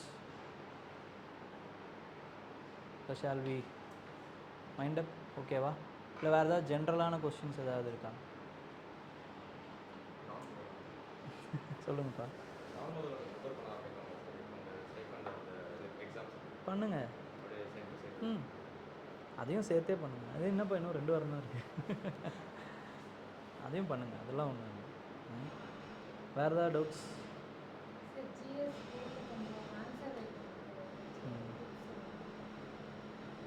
GS4க்கு வந்து ஃபஸ்ட்டு வந்து விவேகானந்தன் சாரோடைய வீடியோஸ் பார்த்துருங்க. ஓகேங்களா? அதுக்கப்புறமா வந்து GS4உடைய விஷயம் 2 விதமாக நீங்கள் வந்து இம்ப்ரெஸ் பண்ணலாம். கேஸ் ஸ்டடி எல்லோரும் ஒரே மாதிரி தான் எழுதுவோம், அதில் உங்களால் இம்ப்ரெஸ் பண்ண முடியாது. எதில் உங்களுடைய தனித்தன்மையை எஸ்ஏ மாதிரியே உங்களால் எதில் கொண்டு வர முடியும்னா கோட் பேஸ்டு கொஸ்டின்ஸ் இருக்கும், அதில் தான் உங்களால் வந்து அதில் கொண்டு வர முடியும். அதில் நீங்கள் அதே மாதிரி கரெக்டாக எஸ்ஏக்கு எப்படி நீங்கள் கரெக்டாக இன்டர்பிரேட் பண்ணுறீங்களோ அதே மாதிரி இங்கே இன்டர்பிரேட் பண்ணணும். ஓகேங்களா? நெக்ஸ்ட்டு வேல்யூஸை கரெக்டாக வந்து ஞாபகம் வச்சுக்கோங்க. வேல்யூஸ்க்கான டெஃபினிஷன்ஸை ஞாபகம் வச்சுக்கோங்க. அதுக்கப்புறம் கேஸ் ஸ்டடீஸையும் எக்ஸாம்பிள்ஸையும் ஞாபகம் வச்சுக்கோங்க. எப்படி அதை எடுத்துகிட்டு வரீங்கிறது தான் இம்பார்ட்டண்ட். ஓகேங்களா? நெக்ஸ்ட்டு 3 ஃப்ரேம் ஒர்க் இருக்கும். டாப்பர்ஸோட ஆன்சர்ஸ்லாம் பார்த்தீங்கன்னா அவங்க எப்படி கேட்குறாங்களோ, ஓகே, அந்த கேட்குறதுக்கு ஏற்ற அந்த ஃப்ரேம் ஒர்க் இருக்கணும். அந்த விஷயம் இருந்தால் என்ன, இல்லாததுனால என்ன ஆச்சு, அதை எப்படி கொண்டு வரலாம், இதுதான் அந்த ஃப்ரேம் ஒர்க் ஓவராலாக. இது ஒரு சில இடத்துக்கு பொருந்தும், ஒரு சிலதுக்கு பொருந்தாது. பொருந்த இடத்துக்கு இந்த மாதிரி தான் உங்களோட ஃப்ளோ இருக்கணும். அந்த ஒரு விஷயம் இன்டெகிரிட்டின்ற அந்த விஷயம் இருந்தால் என்ன இருக்கும், இல்லாததுனால என்ன ஆகுது, எப்படி கொண்டு வர்றது, அப்போ இந்த விஷயங்களை நீங்கள் எடுத்துகிட்டு வரணும் ஃபஸ்ட்டு. செகண்டு, இன்டெகிரிட்டிக்கு உண்டான அந்த அடுத்தடுத்த வார்த்தைகள் இருக்குல்ல, அதுவும் உங்களுக்கு தெரியும். ஏன்னா எல்லா ஆன்சர்லேயும் இன்டெகிரிட்டின்னு போட்டு எழுதிட்டே போனீங்கன்னா ரெப்பிட்டேஷன் ஆஃப் வேர்ட்ஸ் வந்து உங்களுக்கே அது ஒரு மாதிரி சலிப்பு தட்டிடும். அப்போ இன்டெகிரிட்டிக்கு பதில் வேறு என்னென்ன இருக்குது, அந்த ஒரு சினானிமஸ் உங்களுக்கு தெரிஞ்சிருக்கும். அதுக்கு உண்டான அந்த எக்ஸாம்பிள்ஸ் தெரியணும். பெட்டர் இண்டியா அந்த மாதிரியான வெப்சைட்ஸ்லலாம் அந்த கேஸ் ஸ்டடீஸ் எல்லாம் போயிட்டு சும்மா பாருங்கள். சிவில் சர்வன்ஸ் என்னென்ன பண்ணுறாங்க, அதுக்கப்புறமா வந்து வேறு என்ன மாதிரியான கேஸ் ஸ்டடீஸ் இருக்குது, இதெல்லாம் பார்க்கலாம். அப்புறம் ரியல் லைஃப்பில் நடக்கக்கூடிய அந்த சம்பவங்கள் இருக்குல்ல, ரியல் லைஃப்னால் இப்போ நியூஸ் பேப்பர் எடுக்கிறீங்க, இதில் இருக்கக்கூடிய ஒரு எத்திக்கல் டைமென்ஷன் இருக்குது. எந்த நியூஸாக இருந்தாலும் அதுக்கு ஒரு எத்திக்கல் டைமென்ஷன் இருக்குது. அதை நம்ம பார்க்க மட்டும்தான் தவறும், இல்லை அதை கனெக்ட் பண்ண மட்டும்தான் தவறும். அதை நீங்கள் உங்களால் கனெக்ட் பண்ண முடியுதுன்னா ஈஸியாக உங்களால் வந்து ஒரு எக்ஸாம்பிளை எடுத்துகிட்டு வந்து கொடுத்துட முடியும். ஃபார் எக்ஸாம்பிள், அகஸ்திய மலை பயோஸ்பியர் ரிசர்வோடைய எவிக்ஷன் ஆஃப் அந்த என்க்ரோச்சர்ஸ்ன்னு சொல்லப்பட்டிருக்கக்கூடிய எவிக்ஷனாக இருக்கட்டும், அதில் இருக்கக்கூடிய அப்போ எத்திக்கல் டைலமா என்ன இருக்குது, அப்படி உங்களால் ஒரு கேஸ் ஸ்டடியை பார்க்க முடியும். யூஎஸ் ஈரான் வாரோடைய எத்திக்கல் டைமென்ஷன் என்ன இருக்குது, காசா இதில் இருக்கக்கூடிய அந்த அவங்களுடைய விக்டிம்ஸோடைய நிலைமைகளுடைய எத்திக்கல் டைமென்ஷன் என்ன இருக்குது, ஓகேங்களா. இப்படி இருக்கக்கூடிய விஷயங்கள் எல்லாத்துலேயுமே ஒரு எத்திக்கல் கேஸ் ஸ்டடி இருக்குது. அதை உங்களால் பார்க்க முடியுது. GS 1 2 3 ப்ரிப்பேர் பண்ணும்போதே இதுக்கான எத்திக்கல் டைமென்ஷன் என்னவாக இருக்குன்னு ஒரு கேள்வியை உங்களால் கேட்டு அதை கனெக்ட் பண்ணிக்க முடிஞ்சிருச்சு அப்படின்னா ஆட்டோமேட்டிக்காக it will become an example for your GS 2. ஓகேங்களா. அதையும் அப்படியே பார்த்துக்கோ. That's all. ஓகே. அப்போ அண்டர்ஸ்டாண்ட் பண்ணிக்கோங்க, சிலபஸ் அண்டர்ஸ்டாண்ட் பண்ணிக்கோங்க. அதோட அந்த எத்திக்ஸ், அந்த நார்மேட்டிவ், டிஸ்கிரிப்டிவ்லாம் படிக்கிறீங்களா, அது எல்லாமே எதுக்குன்னா இதை அப்ளை பண்ணுறதுக்காக மட்டும்தான். இதை எப்படி அப்ளை பண்ண போகிறோம், எந்த சுச்சுவேஷனில் நம்ம அப்ளை பண்ணுறோம், கிரேட்டஸ்ட் குட்டை நம்ம எதுக்கு கொடுக்குறோம், மொராலிட்டியை நம்ம எதுக்கு கொடுக்குறோம், மீன்ஸை எதுக்கு நம்ம எதுக்கு நம்ம எம்பசைஸ் பண்ண போகிறோம் அப்படின்னு இருக்குல்ல, இது எல்லாத்தையுமே நம்ம பார்க்க போகிறோம். அவ்வளோதான். ஓகே. இதுக்கு புராணங்களையும் எடுத்துக்கலாம், கதைகளையும் எடுத்துக்கலாம். ஓகே. ஆனால் ஃபுல் கதையும் எழுதக்கூடாது. அந்த ஒரு எத்திக்கல் டைலமா அந்த புள்ளி இருக்குல்ல, அந்த புள்ளியை மட்டும் நம்ம சொல்கிறோம். அவ்வளோதான். எக்ஸாம்பிளாக கொடுக்குறோம், ஆன்சர்ஸாக கொடுக்குறோம். ஏன்னா ஃபுல்லாக எழுதணும்னா நமக்கு நிறைய பாயிண்ட்ஸ் கொடுக்க தான் நமக்கு மார்க்கு. வெறும் ஒரு டைமென்ஷனையே பயங்கரமாக எக்ஸ்ப்ளோர் பண்ணுறதுனால நமக்கு மார்க்கே வந்துடாது. அப்போ அந்த பேலன்ஸ் நம்ம வச்சுருக்கணும். எப்பயுமே அந்த பேலன்ஸ் இருக்கணும். நிறைய பாயிண்ட் கொடுக்குறதா இல்லை நிறைய பெருசான அந்த டிஸ்கஷன் பண்ணுறதானா, நிறைய பாயிண்ட்ஸுக்கு தான் எப்பயுமே மார்க். ஆஸ் அன் எக்ஸாமினராக எனக்கு எப்பயுமே வந்து நிறைய பாயிண்ட் எழுதியிருக்கான்ப்பா, மார்க் கொடுத்துருவோன்னு தான் தோணுமே தவிர, இந்த ஒரு பாயிண்ட்டை பயங்கரமாக எழுதியிருக்கான், அந்த ஒரு பாயிண்ட்டை பயங்கரமாக எழுதினாலும் அது ஒரு பாயிண்ட்டு தான். அப்போ அந்த பேலன்ஸ் இருக்கணும் நமக்கு. ஓகேங்களா. அப்போ அதை பார்த்துக்கோங்க. பெருசாக எழுதாமல் அது எந்த அளவுக்கு சுருக்கி சிம்பிளிஃபை ஆக்குறதுங்கிறது, சாதாரணமாக சிம்பிளிஃபைன்னு நம்ம சொல்லிடலாம், சிம்பிளிஃபை ஆக்கி எழுதுறது தான் பயங்கர கஷ்டம். காம்ப்ளெக்ஸாக ஒரு விஷயத்தை எழுதிடலாம், ஆனால் சிம்பிளிஃபைடாக எழுதுகிற, தெரிகிற மாதிரி புரிகிற மாதிரி எழுதக்கூடிய விஷயங்கள் தான் கஷ்டம். மைண்டு பிளாக்கில் இருக்கும். மைண்டில் இருக்கும் ஒன்று, பேசுனா வேறு மாதிரி வரும், எழுதுனா வேறு மாதிரி வரும். நீங்கள் பேசுகிறது எதன் மூலமாக பேச போகிறீங்க, பேப்பர் மூலமாக பேச போகிறீங்க. நீங்கள் பக்கத்தில் இருந்து நான் கரெக்ஷன் பண்ணும்போது, ஏன்பா இதை சொல்லியிருக்கலாமா சார், நான் இப்படி சொன்னேன் சார், இப்படி சொல்ல ட்ரை பண்ணேன் சார்னு பக்கத்தில் சொல்லிகிட்டு இருப்பாங்க. அவங்க கரெக்ஷன் பண்ணும்போது நீங்கள் இந்த மாதிரி பக்கத்தில் உட்காந்து பேச மாட்டீங்கப்பா, உங்கள் பேப்பர் தான்ப்பா பேசும் அப்படின்னு நம்ம சொல்லுவோம். ஓகேங்களா. அப்போ பேப்பர் கரெக்டாக பேசிடுச்சு அப்படின்னா அதுக்கேற்ற மார்க் உங்களுக்கு கண்டிப்பாக வரும். அப்போ அந்த ஸ்கில்லை தான் நம்ம வளர்த்துக்கணும். எழுதுறதன் மூலமாக தான் அது வரும். அண்டர்ஸ்டாண்ட் பண்ணி பாயிண்ட்ஸ் வச்சுக்கிட்டு அதுக்கேற்ற மாதிரி எழுதுறதன் மூலமாக அந்த விஷயம் வந்து. ஓகேங்களா. வேறு ஏதாவது டவுட்ஸ் இருக்குங்களா?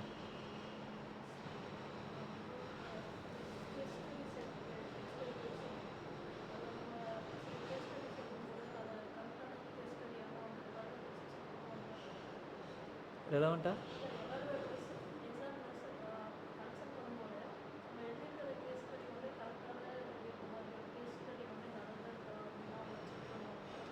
அதெல்லாம் பண்ண மாட்டாங்க.